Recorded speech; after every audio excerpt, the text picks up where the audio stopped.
ಹರೇ ಕೃಷ್ಣ ಎಲ್ಲರಿಗೂ. ಶ್ರೀ ಶ್ರೀ ರಾಧಾ ಗೋವಿಂದ ಮಂದಿರ ಮಂಗಳೂರು ಅವರು ಆಯೋಜಿಸಿರ್ತಕ್ಕಂತಹ 3ನೇ ಹಂತದಲ್ಲಿ ಭಕ್ತಿ ರಸಾಮೃತ ಸಿಂಧುವನ್ನು ಕಲಿತುಕೊಳ್ಳುವ ಈ ಒಂದು ತರಗತಿಗೆ ನಿಮಗೆಲ್ಲ ಸ್ವಾಗತವನ್ನು ಬಯಸ್ತೇನೆ. ಹರೇ ಕೃಷ್ಣ. ಮೊದಲಿಗೆ ಪ್ರಾರ್ಥನೆಯೊಂದಿಗೆ ಶುರು ಮಾಡೋಣ. ಯಾರಾದ್ರೂ ಪ್ರಾರ್ಥನೆಯನ್ನು ಮಾಡ್ಬೋದು.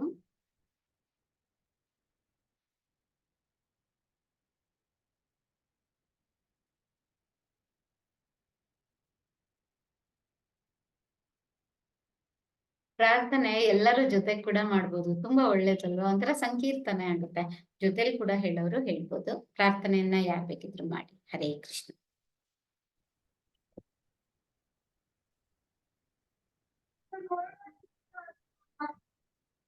ಹರೇ ಕೃಷ್ಣ ಮಾತಾಜಿ. ಹರೇ ಎಲ್ಲ ಕೃಷ್ಣ. ಸೈಲೆಂಟ್ ಆಗಿದ್ದಾರೆ. ಓ, ನಮ್ಮ ಯಾರಾದ್ರೂ ಮಾತಾಜಿ ಹೇಳ್ತಾರೆ ವಾಯ್ಸ್ ನಾನು ಸುಮ್ಮನೆ ಎಲ್ಲರಿಗೂ ಹೋಪ್ ನಮ್ ಸುಮಿತ್ರಮ್ಮ ಮಾತಾಜಿ ಹೇಳ್ತಾರೆ ಅಂತ. ಅದಕ್ಕೆ ಅವರೆಲ್ಲ ಒಳ್ಳೆ ಸೀನಿಯರ್ಸ್, ನಾವೇನಿಲ್ಲ. ನೀವು ನಮ್ಗೆಲ್ಲ ಸೀನಿಯರ್ಸ್ ಮಾತಾಜಿ. ನಂಬರ್ ಅಲ್ಲ, 1 ವಯಸ್ಸಲ್ಲಿ ಪ್ರಭಾವತಿ ಮಾತಾಜಿ, ನಂಬರ್ 2 ದೊಡ್ಡವರಾದ್ರೆ ಪ್ರಯೋಜನ ಇಲ್ಲ. ಬುದ್ಧಿವಂತಿಕೆಯಲ್ಲಿ ವಿದ್ಯಾವಂತರಲ್ಲಿ ಎಲ್ಲರಲ್ಲೂ ನಾವು ದೊಡ್ಡವರು ಇರ್ಬೇಕು. ನಮ್ಮಲ್ಲಿ ಆಕ್ಟಿವ್ ಸ್ಟೂಡೆಂಟ್ ನಿಮ್ದು ಪ್ರಭಾವತಿ ಮಾತಾಜಿದ ಬೇಗ ಆನ್ಸರ್ ಸಿಗುತ್ತೆ. ನಾನ್ ಕ್ವಶನ್ ಕೇಳಿದ್ದೆ ಯಾರಾದ್ರೂ ಯೋಚನೆ ಮಾಡಕ್ಕೂ ಬಿಡಲ್ಲ, ಉತ್ತರ ಕೊಟ್ಬಿಡ್ತೀರಾ. ನೋಡಿ, ಈಗ ಅವ್ರು ಹೇಳಿದ್ರಲ್ಲ ಟೈಮ್ ಟೇಬಲ್, ನನ್ಗೆ ಆಶ್ಚರ್ಯ ಆಗೋಯ್ತು. ನಮ್ಗೆ ನಮ್ ಮನೆಯಲ್ಲೇ ನಮ್ ಮೊಮ್ಮಕ್ಳದು, ನನ್ ಮನೆ ಕೆಲ್ಸ, ಗಂಡಂದ ಮಕ್ಳಿಗ್ ಮಾಡೋದು ಇದೇ ನಂದು ಸರಿ ಹೋಗ್ಬಿಡುತ್ತೆ. 1 ಗಂಟೆ 2 ಗಂಟೆ ಆಗೋಗುತ್ತೆ ಮನೆಯಲ್ಲೇ ಕೆಲ್ಸ. ಅವ್ರು ಹೇಳಿದ್ರಲ್ಲ ಟೈಮ್ ಟೇಬಲ್, ನಂಗೆ ಆ ಟೈಮ್ ಟೇಬಲ್ ಆಗಲ್ಲ. ಅಪ್ಪ ಕೃಷ್ಣ ಅಂದ್ಬಿಡ್ತೀನಿ. ಏನೋ ಒಂದ್ ಓದ್ಕೋತೀನಿ ಕುತ್ಕೊಂಡು, ಟೈಮ್ ಆದಾಗ ಕೃಷ್ಣ ಪುಸ್ತಕ ಇದು ಮಾತಾಜಿ ಅವರು ಶ್ಲೋಕಗಳು ಬುಕ್ ಅಲ್ಲಿರೋದು ಪಾಯಿಂಟ್ಸ್ ಗಳು ಕ್ಲಾಸ್ ಅಲ್ಲಿ ಎಲ್ಲ ಬರ್ಕೊಂತಾರ ಮಾತಾಜಿ. ಎಷ್ಟು ಬುಕ್ ಬರ್ದಿದಾರೋ ಗೊತ್ತಾ. ಅದನ್ನೇ, ಅದಕ್ಕೆ ನಾನು ಅವ್ರಷ್ಟು ನಾವ್ ಬರಲ್ಲ. ಖಂಡಿತ ನಾವು ಕೂಡ ಇಲ್ಲ ಮಾತಾಜಿ. ಓಕೆ ಮಾತಾಜಿ. ಯಾರ್ಯಾರಿಗೆ ಏನೇನ್ ಶಕ್ತಿ ಕೊಡ್ತಾನೋ, ಭಕ್ತಿ ಕೊಡ್ತಾನೋ ಭಗವಂತಂಗ್ ಬಿಟ್ಟಿರೋದು ಅದು. ಭಗವಂತನೇ ಬುದ್ಧಿ ಕೊಡ್ಬೇಕು, ಈಗ ಮಾಡ್ಬೇಕು ಈಗ ಮಾಡ್ಬೇಕಂತ. ಅವನ್ ಬುದ್ಧಿ ಕೊಟ್ಟಾಗ ನಾವ್ ಮಾಡ್ತೀವಿ ಅಷ್ಟೇ. ಹೌದು. ಹರಿ ಓಂ. ಓಂ ನಮೋ ಭಗವತೆ ವಾಸುದೇವಾಯ. ಪ್ರಭಾವತಿ ಮಾತಾಜಿ ಏನು ಹೇಳ್ತಿದ್ದಾರೆ? ಏನ್ ಮಾತಾಜಿ? ವಯೋವೃದ್ಧರು ನಾವು, ಜ್ಞಾನ ಮಾತಾಜಿ ಎರಡೂನು ನೀವು ಪ್ಲಸ್ ಪಾಯಿಂಟ್. ಅವ್ರಾದ್ರೂ ತುಂಬಾ ವರ್ಷಗಳಿಂದ ಕ್ಲಾಸ್ ಕೇಳ್ತಾ ಇದ್ದಾರಂತಲ್ಲ. 84ರಿಂದ ಏನು ಹೇಳಿದ್ರಲ್ಲ ಅವತ್ತೆ, ಎಷ್ಟೋ ವರ್ಷಗಳಿಂದ ಕ್ಲಾಸ್ ಕೇಳ್ತಾ ಇದ್ದೀನಿ ಅಂತಂದ್ರು. ಹೌದು ಹೌದು. ಅವಾಗ ಇರ್ಲಿಲ್ಲ ಮಾತಾಜಿ. ಹರೇ ಕೃಷ್ಣ ಮಾತಾಜಿ. ಹರೇ ಕೃಷ್ಣ. ನಾವ್ ಸದ್ಯಕ್ಕೆ ಇನ್ನು ಭಕ್ತರ ಸಂಘದಲ್ಲಿದ್ದೀವಿ. ಮುಂದೆ ಕೃಷ್ಣನೇ ದಾರಿ ಕೊಡ್ಬೇಕು, ಹೆಚ್ಚೆಚ್ಚು ತಿಳ್ಕೊಂಡು ಅದನ್ನ ಅರ್ಥ ಮಾಡ್ಕೊಳ್ಳೋ ಶಕ್ತಿ ಕೊಡ್ಬೇಕು ಕೃಷ್ಣ. ಇನ್ನು ನಮ್ಗಿನ್ನು ಆ ಕಡೆ ನಾವು ಜೂನಿಯರ್ಸ್ ಅಲ್ಲ ಸೀನಿಯರ್ಸ್ ಅಲ್ಲ, ಮಧ್ಯದಲ್ಲಿದ್ದೀವಿ. ಏನ್ ಗೊತ್ತಾ, ಜೂನಿಯರು ಸೀನಿಯರು ಒಂದು ಕ್ಷಣ ಭಗವಂತ ಈ ಕಡೆ ತಿರುಗಿ ನೋಡೋದು ಅಲ್ವಾ. ನಾನ್ ಯಾವಾಗ್ಲೂ ಅದೇ ಹೇಳೋದು, ಒಂದೇ ಒಂದು ಕ್ಷಣದಲ್ಲಿ ಕನಕದಾಸರಿಗೆ ಅವರು ಏನ್ ಮಾಡ್ತಾರೆ, ಭಗವಂತ ದರ್ಶನ ನೀಡ್ತಾರೆ. ಒಂದೇ ಒಂದು ಕ್ಷಣದಲ್ಲಿ ಮಹಾನ್ ಜಿಪುಣರಾದ ನಮ್ಮ ಪುರಂದರ ದಾಸರು ಕನ್ವರ್ಟ್ ಆಗಿ ರಾತ್ರೋರಾತ್ರಿ ಎಲ್ಲ ಆಸ್ತಿಯನ್ನ ₹1 ಕೊಡ್ತಿಲ್ದಿದ್ದವ್ರು ಕೋಟ್ಯಾನುಗಟ್ಟಲೆ ಆಸ್ತಿ ಕೊಡ್ತಾರಂತೆ. ಅದು ಹೇಗೆ ಸಾಧ್ಯ? ಅದ್ರಲ್ಲಿ ನವಕೋಟಿ ನಾರಾಯಣ ಅಂತಾನೆ ಅವ್ರ ಹೆಸರು. ಅವರ ಆ ಹೆಸರು. ಕಾಲಕ್ಕೆ ನವಕೋಟಿ ಅಂದ್ರೆ ಅವ್ರ ಮೊಮ್ಮಗ ಇದ್ದಾರೆ ಒಬ್ರು, ಅವತ್ತಿನ ಹಾಕಿದ್ದೆ ಅನ್ಸುತ್ತೆ. ಎಲ್ಲೋ ಆ ಸೊನ್ನೆಗಳು ಹಾಕಕ್ಕೆ ಆಗಲ್ಲ ಇವತ್ತಿಗೆ ಆ ರೇಟ್. 2013 ಅವ್ರು ಹೇಳಿರೋದು. ಹೌದು ಮಾತಾಜಿ, ಅಷ್ಟು ಆಸ್ತಿ ಇದೆಯಂತೆ ಈಗ್ಲೂ. ಕೋಟಿ. ಆ ರೀತಿ ಅಂತಂತ ವಿಚಾರಗಳಲ್ಲಿ ನಾವು ನೋಡ್ಬೇಕಂದ್ರೆ ಯಾರು ಉನ್ನತ ಯಾರು ಕಡಿಮೆ ಅಂತ ಹೇಳಕ್ಕಾಗಲ್ಲ. ಒಂದು ಕ್ಷಣ ಬರೋ ನಮ್ಗೆ ಯಾವ್ದೋ ಒಂದು ಭಕ್ತಿಗೆ, ಒಂದು ಕ್ಷಣ ಬರೋ ನಮ್ದು ಯಾವ್ದೋ ಒಂದ್ ನೆನಪಿಗೆ, ಒಂದು ಕ್ಷಣ ನಾವ್ ಮಾಡಿರೋ ಯಾವ್ದೋ ಒಂದ್ ಪುಣ್ಯಕ್ಕೆ, ಒಂದು ಕ್ಷಣ ನಮ್ ಪಾಪ ಎಲ್ಲ ಹರಣವಾದಾಗ ಭಗವಂತ ನಮ್ ಕಡೆ ನೋಡೋ ಚಾನ್ಸಸ್ ಇರುತ್ತೆ. ಮಾತಾಜಿ, ಕಲಿಯುಗದಲ್ಲಿ ಹರಿನಾಮವ ನೆನೆದರೆ ಕುಲಕೋಟಿಗಳು ಧರಿಸುವವೋ ರಂಗ. ಅಷ್ಟೇ, ಈ ಕಲಿಯುಗದಲ್ಲಿ ಹರಿನಾಮ ಸ್ಮರಣೆ ತುಂಬಾ ಇದು. ಬಟ್ ಸದಾ ಕಾಲ ಅವ್ನ್ ಸ್ಮರಣೆ ಮಾಡ್ಕೊಂಡಿರ್ಬೇಕು. ಬಟ್ ಈಗ ಇಷ್ಟೊತ್ತು ಅವ್ರು ಹೇಳಿದ್ ಕೇಳಿ ನನ್ಗೊಂಥರ ಶಾಕ್ ಆಯ್ತು. ನಾವೇನ್ ಆತರ ಎಲ್ಲ ಮಾಡಲ್ಲ, ನಮ್ಗಾಗಲ್ಲ. ಯಾವ ಕ್ಲಾಸ್ ಕೇಳ. ಒಂದೊಂದ್ ಮೇಜರ್ ಪ್ರಾಬ್ಲಮ್ ನಮ್ ಮನೇಲಿ, ಮನೆ ಚಿಕ್ಕದು, ಮಕ್ಳು ಗಲಾಟೆ, ಮನೆಗೆ ಅವ್ರಿವ್ರು ಬರ್ತಾರೆ. ನಮ್ಗೆ ಸಪ್ರೇಟ್ ಆಗಿ ಇದ್ದಿದ್ರೆ ನಾವು ಕೇಳ್ಬೋದು. ನೀವ್ ಅದಕ್ಕೆ ಆದಷ್ಟು ನಾನು ಕೇಳ್ಕೊಂಡು ಮುಂದುವರಿತಿದ್ದೀರಾ, ಒಂದು ದಿನಾನೂ ಬಿಡ್ದಲೆ ಭಗವದ್ಗೀತೆ ಬಿಡಲ್ಲ. 7 to 8 ಇದ್ ಮಾಡ್ತೀರಾ ಎಲ್ಲ ತುಂಬಾ ಸಾಧು ನಾನ್ ಮನೆಯಲ್ಲೇ ಇಲ್ಲ, ಸಂಧ್ಯಾ ಎಲ್ಲೋ ಹೊರಗಡೆ ಹೋಗಿರ್ತೀನಿ ಅಂತ ಟೈಮಲ್ಲಿ ಮಾತ್ರ ಮಿಕ್ಕಂತೆ ನಾನು ಕೇಳಕ್ ಕೇಳ್ತೀನಿ. ಹೌದಾ ಮಾತಾಜಿ. ಹ್ಮ್. ಹರೇ ಕೃಷ್ಣ ಮಾತಾಜಿ, ಸ್ತೋತ್ರ ಹೇಳ್ತೀನಿ. ಪ್ರಾರ್ಥನೆ ಮಾಡಿ ಮಾತಾಜಿ. ಮಾಡ್ತೀನಿ. ಹರಿ ಓಂ. ಓಂ ನಮೋ ಭಗವತೆ ವಾಸುದೇವಾಯ. ಓಂ ನಮೋ ಭಗವತೆ ವಾಸುದೇವಾಯ. ಓಂ ನಮೋ ಭಗವತೆ ವಾಸುದೇವಾಯ. ಹರಿ ಓಂ. ಓಂ ಅಜ್ಞಾನತಿಮಿರಾಂಧಸ್ಯ ಜ್ಞಾನಾಂಜನಶಲಾಕಯ ಚಕ್ಷುರುನ್ಮೀಲಿತಂ ಯೇನ ತಸ್ಮೈ ಶ್ರೀ ಗುರುವೇ ನಮಃ. श्रीचैतन्यमनोभीष्टं स्थापितं येन भूतले स्वयं रूपः कदा मह्यं ददाति स्वपदान्तिकम्. वन्देऽहं श्रीगुरो श्रीयुतपदकमलं श्रीगुरून् वैष्णवांश्च श्रीरूपं साग्रजातं सहगुणरघुनाथान्वितं संसजीवं साद्वैतं सावधूतं परिजनसहितं श्रीकृष्णचैतन्यदेवं श्रीराधाकृष्णपादान् सहगणललिता श्रीविशाखान्वितांश्च। हे कृष्णा करुणा सिन्धो दीनबन्धो जगत्पते गोपेश गोपिका कान्ता राधा कान्ता नमोऽस्तुते। तप्त काञ्चन गौराङ्गी राधे वृन्दावनेश्वरी वृषभानुसुते देवी प्रणमामि हरिप्रिये। वाञ्छाकल्पतरुभ्यश्च कृपा सिन्धुभ्य एव च पतितानां पावनेभ्यो वैष्णवेभ्यो नमो नमः। श्री कृष्ण चैतन्य प्रभु नित्यानंद श्री अद्वैत गदाधर श्रीवासादि गौर भक्त वृंद हरे कृष्णा कृष्ण कृष्ण हरे हरे हरे राम राम राम हरे हरे हरे कृष्णा हरे कृष्णा कृष्ण कृष्ण हरे हरे हरे हरे राम हरे राम राम हरे हरे हरे कृष्ण हरे कृष्ण कृष्ण कृष्ण कृष्ण कृष्ण हरे हरे हरे हरे हरे राम राम हरे हरे। हरे कृष्ण माताजी, ಧನ್ಯವಾದಗಳು. ಧನ್ಯವಾದಗಳು. हरे कृष्ण माताजी. ಹರೇ ಕೃಷ್ಣ ಪ್ರಭುಜಿ. Page number 17. 17 ಬಂದಿದ್ವಲ್ಲ. 17 ಕೃಷ್ಣನನ್ನು ಆಕರ್ಷಿಸುವುದು. ಒಂದು ಪ್ಯಾರ ಮಾಡಿದ್ವಲ್ಲ ನಿನ್ನೆ. ಹಾ. ಭಾರತಿ ಮಾತಾಜಿ ಓದಿದ್ರು. ನಾನು ಅಲ್ಲಿಗೆ ಇದ್ ಮಾಡೋ ಬದ್ಲು ಇನ್ನೊಂಚೂರು ಕಂಟಿನ್ಯೂ ಆಗೋಣ ಅಂದ್ಬಿಟ್ಟು ಬೇರೆ ತಗೊಂಡೆ ಅನ್ಸುತ್ತೆ. ಇವತ್ತಿಗೆ ಸ್ಟಾರ್ಟ್ ಮಾಡೋಣ ಅಂತ ಸ್ವಲ್ಪ ಹೇಳ್ದೆ ಅಷ್ಟೇ. ಸೊ ಅಲ್ಲಿಂದನೇ ಸ್ಟಾರ್ಟಿಂಗ್ ಇಂದಾನೇ ಓದೋಣ. ಭಾರತಿ ಮಾತಾಜಿ ನೀವೇ ಓದ್ಬಿಡಿ. ಹರೇ ಕೃಷ್ಣ. ಕೃಷ್ಣನನ್ನು ಆಕರ್ಷಿಸುವುದು ಅಲ್ಲಿಂದ ಓದಿ. ಹರೇ ಕೃಷ್ಣ ಮಾತಾಜಿ. ಹರೇ ಕೃಷ್ಣ. ಕೃಷ್ಣನನ್ನು ಆಕರ್ಷಿಸುವುದು. ಭಕ್ತಿ ಸೇವೆಯು ಕೃಷ್ಣನನ್ನು ಕೂಡ ಆಕರ್ಷಿಸುತ್ತದೆಂದು ಶೀಲ ರೂಪ ಗೋಸ್ವಾಮಿಯವರು ಹೇಳಿದ್ದಾರೆ. ಕೃಷ್ಣನು ಎಲ್ಲರನ್ನೂ ಆಕರ್ಷಿಸುತ್ತಾನೆ, ಆದರೆ ಭಕ್ತಿ ಸೇವೆಯು ಕೃಷ್ಣನನ್ನೇ ಆಕರ್ಷಿಸುತ್ತದೆ. ಅತ್ಯುನ್ನತ ಮಟ್ಟದ ಭಕ್ತಿ ಸೇವೆಗೆ ರಾಧಾರಾಣಿಯು ಪ್ರತೀಕವಾಗುತ್ತಾಳೆ. ಕೃಷ್ಣನನ್ನು ಮದನ್ಮೋಹನ ಎನ್ನುತ್ತಾರೆ. ಹಾಗೆಂದರೆ ಕೃಷ್ಣನು ಸಹಸ್ರಾರು ಮನ್ಮಥರನ್ನು ಪರಾಜಿತಗೊಳಿಸಬಲ್ಲನೆಂದು ಅರ್ಥ. ಆದರೆ ರಾಧಾರಾಣಿಯು ಇನ್ನೂ ಹೆಚ್ಚಿನ ಮನೋಹರೆ, ಏಕೆಂದರೆ ಆಕೆಯು ಕೃಷ್ಣನನ್ನು ಕೂಡ ಆಕರ್ಷಿಸಬಲ್ಲಳು. ಆದ್ದರಿಂದ ರಾಧಾರಾಣಿಯು ಭಕ್ತರ ಆಕೆಯನ್ನು ಮದನ ಮೋಹಿನಿ ಮನ್ಮಥನನ್ನು ಆಕರ್ಷಿಸುವ ಆತನನ್ನು ಕೂಡ ಆಕರ್ಷಿಸಬಲ್ಲವಳು ಎಂದು ಕರೆಯುತ್ತಾರೆ.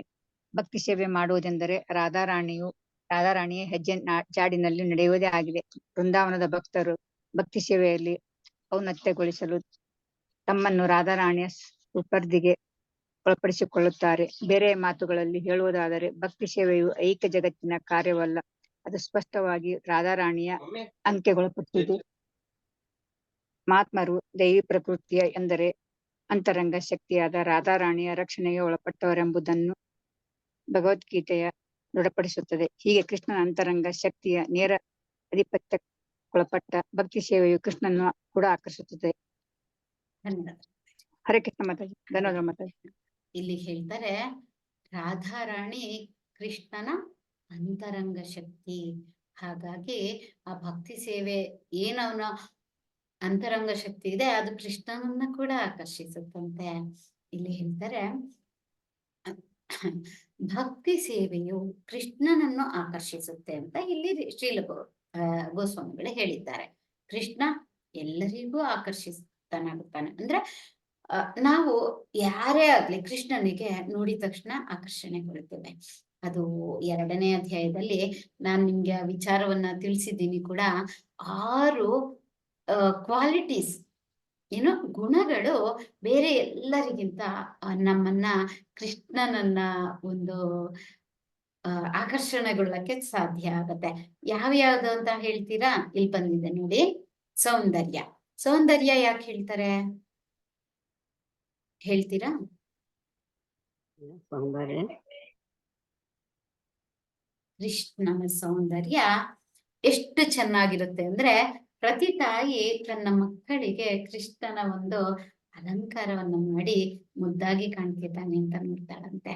ಕೃಷ್ಣ ನೋಡಲಿಕ್ಕೆ ಆ ಕೊಳಲನ್ನ ಧರಿಸಿ, ನವಿಲು ಗರಿಯನ್ನ ಕೊಳಲನ್ನ ಕೈಯಲ್ಲಿಟ್ಕೊಂಡು ನವಿಲು ಗರಿಯನ್ನ ತಲೆಯಲ್ಲಿ ಧರಿಸಿ ಅವನು ಬಹಳಷ್ಟು ಚೆನ್ನಾಗಿ ಆಕರ್ಷಣೆ ಆಗುವ ಹಾಗೆ ಕೃಷ್ಣ ಇರ್ತಾನೆ.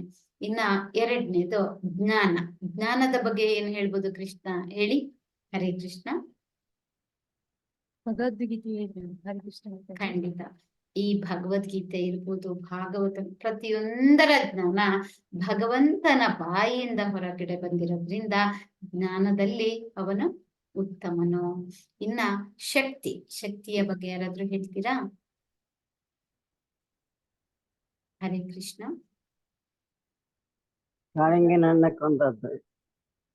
ಮಾತಾಜಿ. ಕಾಳಿಂಗನನ್ನ ಕೊಂದದ್ದು. ಕಳಿಂಗ ಮರ್ದನ ಆ ಪುಟ್ಟ ಬಾಲಕ ಅಷ್ಟು ದೊಡ್ಡದಾದ ಕಾಳಿಂಗ ಸರ್ಪವನ್ನ ಕೊಲ್ತಾನೆ. ಅದು ಹೇಗೆ ಅಂತ ನೋಡಿದ್ರೆ ಅದು ಶಕ್ತಿ. ಇನ್ಯಾರು ಮಾತಾಜಿ ಏನೋ ಹೇಳಿದ್ರು? ಹರೇ ಕೃಷ್ಣ. ಗೋವರ್ಧನ ಗಿರಿಯನ್ನು ತನ್ನ ಕಿರುಬೆರಳಿನಿಂದ ಎತ್ತಿದ್ದು ಮಾತಾಜಿ. ಅವಾಗ ಬಾಲಕನ ವಯಸ್ಸು 12 ವರ್ಷ, 8 ವರ್ಷ. 7 ವರ್ಷ 7 ವರ್ಷ. 7 ವರ್ಷ ಮಾತಾಜಿ. ಹರೇ ಕೃಷ್ಣ. ಅವನು ಮಾತಾಜಿ. 6 ತಿಂಗಳಲ್ಲಿ ಪೂತ್ನಿನ ಕೊಂದಿದ್ದು. ಅದು 6 ತಿಂಗಳ ಮಗು ಪೂತನೆಯನ್ನು ಪೂತನಿ. ಕೊಲ್ಲುತ್ತಾನೆ. 6 ವರ್ಷದ ಪುಟ್ಟ ಬಾಲಕ 8 ವರ್ಷ ಅಂತ ನಮ್ಗೆ ಕೃಷ್ಣ ತನ್ನ ಕಿರುಬೆರಳಿನಲ್ಲಿ ಗೋವರ್ಧನ ಗಿರಿಯನ್ನ ಎತ್ತಿ ಗೋಪಾಲದ ಒಂದು ವಲಯದಲ್ಲಿರುವ ಅವರ ಗೋಪಾಲ ಬಾಲಕರು, ಗೋವುಗಳು, ಅವರ ತಾಯಿ ತಂದೆ ಎಲ್ಲರನ್ನು ಕೂಡ ಕಾಪಾಡ್ತಾನೆ ಅಲ್ವಾ? ಇನ್ನ ಐಶ್ವರ್ಯದ ಬಗ್ಗೆ ಏನ್ ಹೇಳ್ತೀರಾ? ಸ್ವಯಂ ಲಕ್ಷ್ಮೀ ದೇವಿನೇ ತನ್ನ ಪತಿಯಾದ ಶ್ರೀಕೃಷ್ಣನ ಪಾದ ಸೇವೆ ಮಾಡ್ತಾ ಇದ್ದಾರೆ ಮಾತಾಜಿ. ಅಲ್ರೆ ಸಂಪೂರ್ಣ ಸಂಪದ್ಭರಿತವಾದವನು ಅಂತ ಅರ್ಥ ಮಾಡ್ಕೋಬಹುದು ಶ್ರೀಕೃಷ್ಣ ಪರಮಾತ್ಮ. ಖಂಡಿತ. ಮತ್ತೆ ಹರೇ ಕೃಷ್ಣ ಮಾತಾಜಿ. ಹರೇ ಕೃಷ್ಣ. 14,000 ಗೋಪಿಕೆಯರು ಮದುವೆ ಆಗಿತ್ತು. ಖಂಡಿತ. ಹರೇ ಕೃಷ್ಣ. ಇನ್ಯಾರಾದ್ರೂ ಹೇಳ್ತೀರಾ? ಅವರಿಗೆಲ್ಲರಿಗೂ ರಾಜವೈಭವವನ್ನು ಕೊಟ್ಟಿದ್ದು. ಏನ್ ಮಾತಾಜಿ? ಅವರಿಗೆಲ್ಲರಿಗೂ ರಾಜವೈಭವವನ್ನು ಕೊಟ್ಟಿದ್ದು. ರಾಜವೈಭವ, ಎಲ್ಲರಿಗೂ ಒಬ್ಬೊಬ್ರಿಗೂ ಅರಮನೆಯನ್ನ ಕಟ್ಟಿಸ್ಕೊಟ್ಟಿರ್ತಾನೆ. ಹೌದು ಮಾತಾಜಿ. ಹರೇ ಕೃಷ್ಣ. ಐಶ್ವರ್ಯ ಅಂದ್ರೆ ಲಕ್ಷಾಂತರ ಕೋಟ್ಯಾಂತರ ಲಕ್ಷ್ಮಿಯರು ನಮ್ಗೆ ಇಲ್ಲಿ ನಾವು ಈ ಕಲಿಯುಗ ನಡೀತಿದೆ ಅಂತ ನಾವು ಏನೋ ನೋಡ್ತಾ ಇರ್ತೀವಿ, ನಮ್ಗಷ್ಟೇ ಗೊತ್ತಿದೆ. ಆದ್ರೆ ಕೆಲವೊಂದ್ ಕಡೆ ಸತ್ಯಯುಗ ನಡೀತಿರುತ್ತೆ, ಕೆಲವೊಂದ್ ಕಡೆ ದ್ವಾಪರ ಯುಗ ನಡೀತಿರುತ್ತೆ. ಹೀಗೆ ಅನೇಕಾನೇಕ ಬ್ರಹ್ಮಾಂಡಗಳಿದೆ. ನಾವು ಒಂದೇ ಅಂತ ಅನ್ಕೊಂಡಿರ್ತೀವಿ ಅಷ್ಟೇ, ನಮ್ಗೆ ಅದ್ರ ಬಗ್ಗೆ ಗೊತ್ತಿರೋಲ್ಲ. ಆ ಎಲ್ಲದರಲ್ಲೂ ಭಗವಂತ ಇರ್ತಾನೆ, ಬ್ರಹ್ಮ ಇರ್ತಾನೆ, ಲಕ್ಷ್ಮಿ ಇರ್ತಾರೆ, ಎಲ್ಲರೂ ಇರ್ತಾರೆ. ಆ ರೀತಿಯ ಲಕ್ಷ ಲಕ್ಷ ಕೋಟಿ ಕೋಟಿ ಲಕ್ಷ್ಮಿಯರು ಕ್ಯೂನಲ್ಲಿ ನಿಂತಿರ್ತಾರಂತೆ ಕೃಷ್ಣನ ಪಾದ ಸೇವೆಯನ್ನ ಮಾಡ್ಲಿಕ್ಕೆ. ಸೊ ಅದ್ರಲ್ಲಿ ನಾವು ಅರ್ಥ ಮಾಡ್ಕೋಬೇಕು, ಕೃಷ್ಣ ನಾವು ಲಕ್ಷ್ಮೀ ಪೂಜೆನ್ ಮಾಡೋದು ದುಡ್ಡು ಬರ್ಲಿ ಅಂತ, ಆದ್ರೆ ಅವರು ಸೇವೆ ಮಾಡ್ತಾರೆ ಕೃಷ್ಣಂದು ಅಂದ್ರೆ ಇನ್ನು ಕೃಷ್ಣ ಎಷ್ಟು ಐಶ್ವರ್ಯವಂತ ನೀವು ಅರ್ಥ ಮಾಡ್ಕೋಬೇಕು. ಒಮ್ಮೆ ಬ್ರಹ್ಮ ಕೃಷ್ಣನನ್ನ ನೋಡ್ಬೇಕಂತ ಬರ್ತಾನೆ. ಅವನ್ಗೊಂಥರ ಅಹಂ. ಅವ್ನ್ ದ್ವಾರಪಾಲಕ ಹೇಳ್ತಾನೆ, ಸ್ವಲ್ಪ ಬ್ಯುಸಿ ಇದ್ದಾರೆ ಅಂದ್ರೆ ಸೃಷ್ಟಿಕರ್ತ ಬ್ರಹ್ಮ ಬಂದ ಅಂತ ಹೇಳು ಅಂತ ಹೇಳಿ, ಸರಿ ಹೇಳ್ತೇನೆ ಅಂತ ದ್ವಾರಪಾಲಕ ಹೋಗಿ ಕೃಷ್ಣನಿಗೆ ಸೃಷ್ಟಿಕರ್ತ ಬ್ರಹ್ಮ ಬಂದೆ ಅಂತ ಹೇಳು ಅಂತ ಹೇಳ್ತಾರೆ. ಹೇಳಿದಾಗ ಕೃಷ್ಣನಿಗೆ ಅರ್ಥ ಆಗುತ್ತೆ ಬ್ರಹ್ಮನಿಗೆ ಏನೋ ಅಹಂ ಬಂದಿದೆ ಅಂತ. ಸರಿ ಕಳಿಸು ಅಂತ ಹೇಳ್ತಾರೆ. ಸರಿ ಬ್ರಹ್ಮ ಒಳಗ್ ಬರ್ತಾನೆ. ಅವನ ಕಣ್ಣು ಅವನಿಗೆ ಅರಿಯಲಾಗದಷ್ಟು ಅವನು ಕಣ್ಣು ಎಲ್ಲ ಕಡೆ ನೋಡ್ತಾನೆ. ಅವ್ನಿಗೆ ಏನ್ ಹೇಳ್ಬೇಕು ಗೊತ್ತಾಗಲ್ಲ. ಅವನ್ ಬಂದು ಕೃಷ್ಣನ ಕಾಲಿಗೆ ಬಿದ್ದು ತಪ್ಪಾಯ್ತು ಅಂತ ಹೇಳ್ತಾನೆ. ಯಾಕೆ ಗೊತ್ತಾ, ಅಲ್ಲಿ ನೋಡಿದ್ರೆ ಒಬ್ಬರಿಗೆ ಸಹಸ್ರಾರು ತಲೆಗಳಿರುತ್ತೆ, ಒಬ್ಬರಿಗೆ 100 ಇರುತ್ತೆ, ಒಬ್ಬರಿಗೆ 1000 ಇರುತ್ತೆ. ಹೀಗೆ ಎಲ್ಲ ಬ್ರಹ್ಮಾಂಡಗಳ ಬ್ರಹ್ಮ ಸೃಷ್ಟಿಕರ್ತನು ಕೂಡ ಅಲ್ಲಿ ಇರ್ತಾರೆ. ಹಾಗಾಗಿ ಒಂದು ನಿಮಿಷ.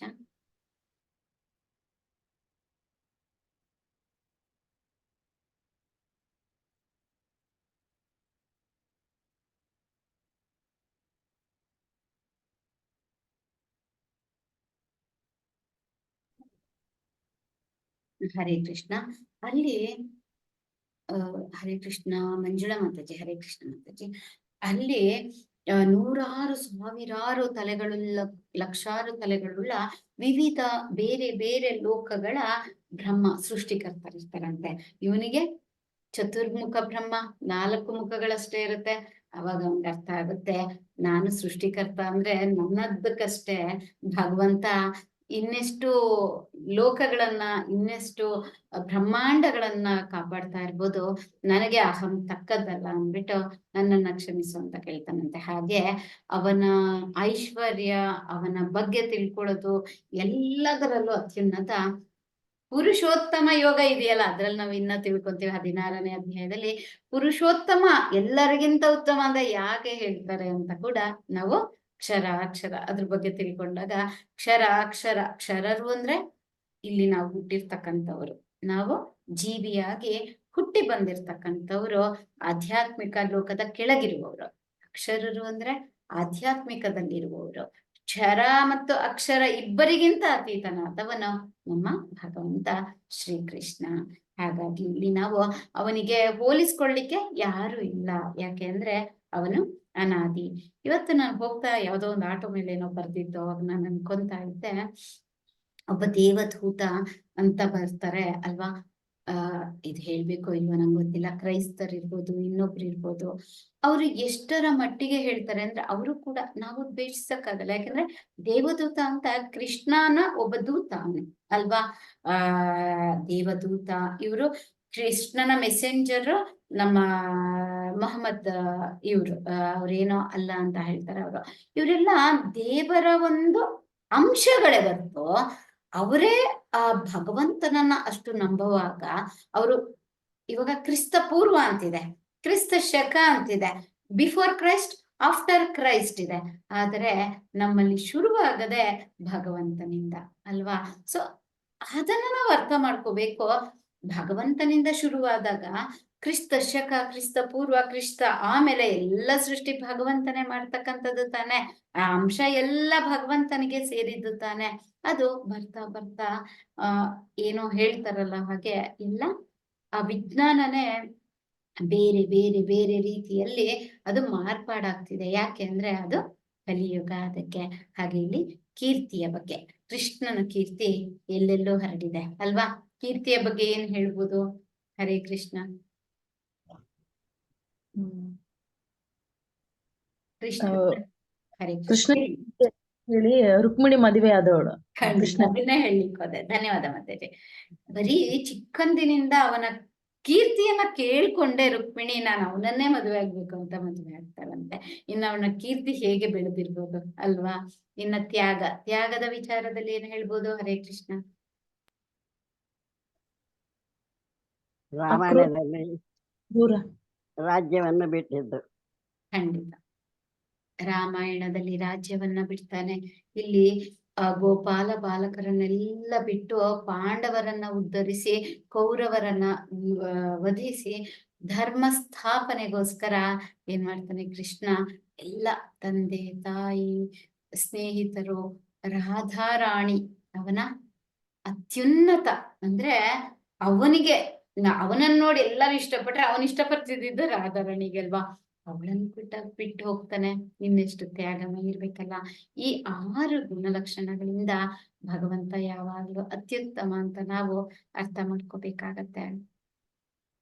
ಸ್ಕ್ರೀನ್ ಕಾಣಿಸ್ತಿದೆ ಅಲ್ಲ, ಇಲ್ಲಿ ಹಾಗೆ ಹೇಳ್ತಾರೆ, ಸಹಸ್ರಾರು ಮನ್ಮಥರು ಅಂದ್ರೆ ಸಾವಿರಾರು ಲಕ್ಷಾರು ಮನ್ಮಥರು ಬಂದ್ರು ಕೂಡ ಅವರ ಮುಂದೆ ಕೃಷ್ಣನೇ ಗೆಲ್ತಾನಂತೆ.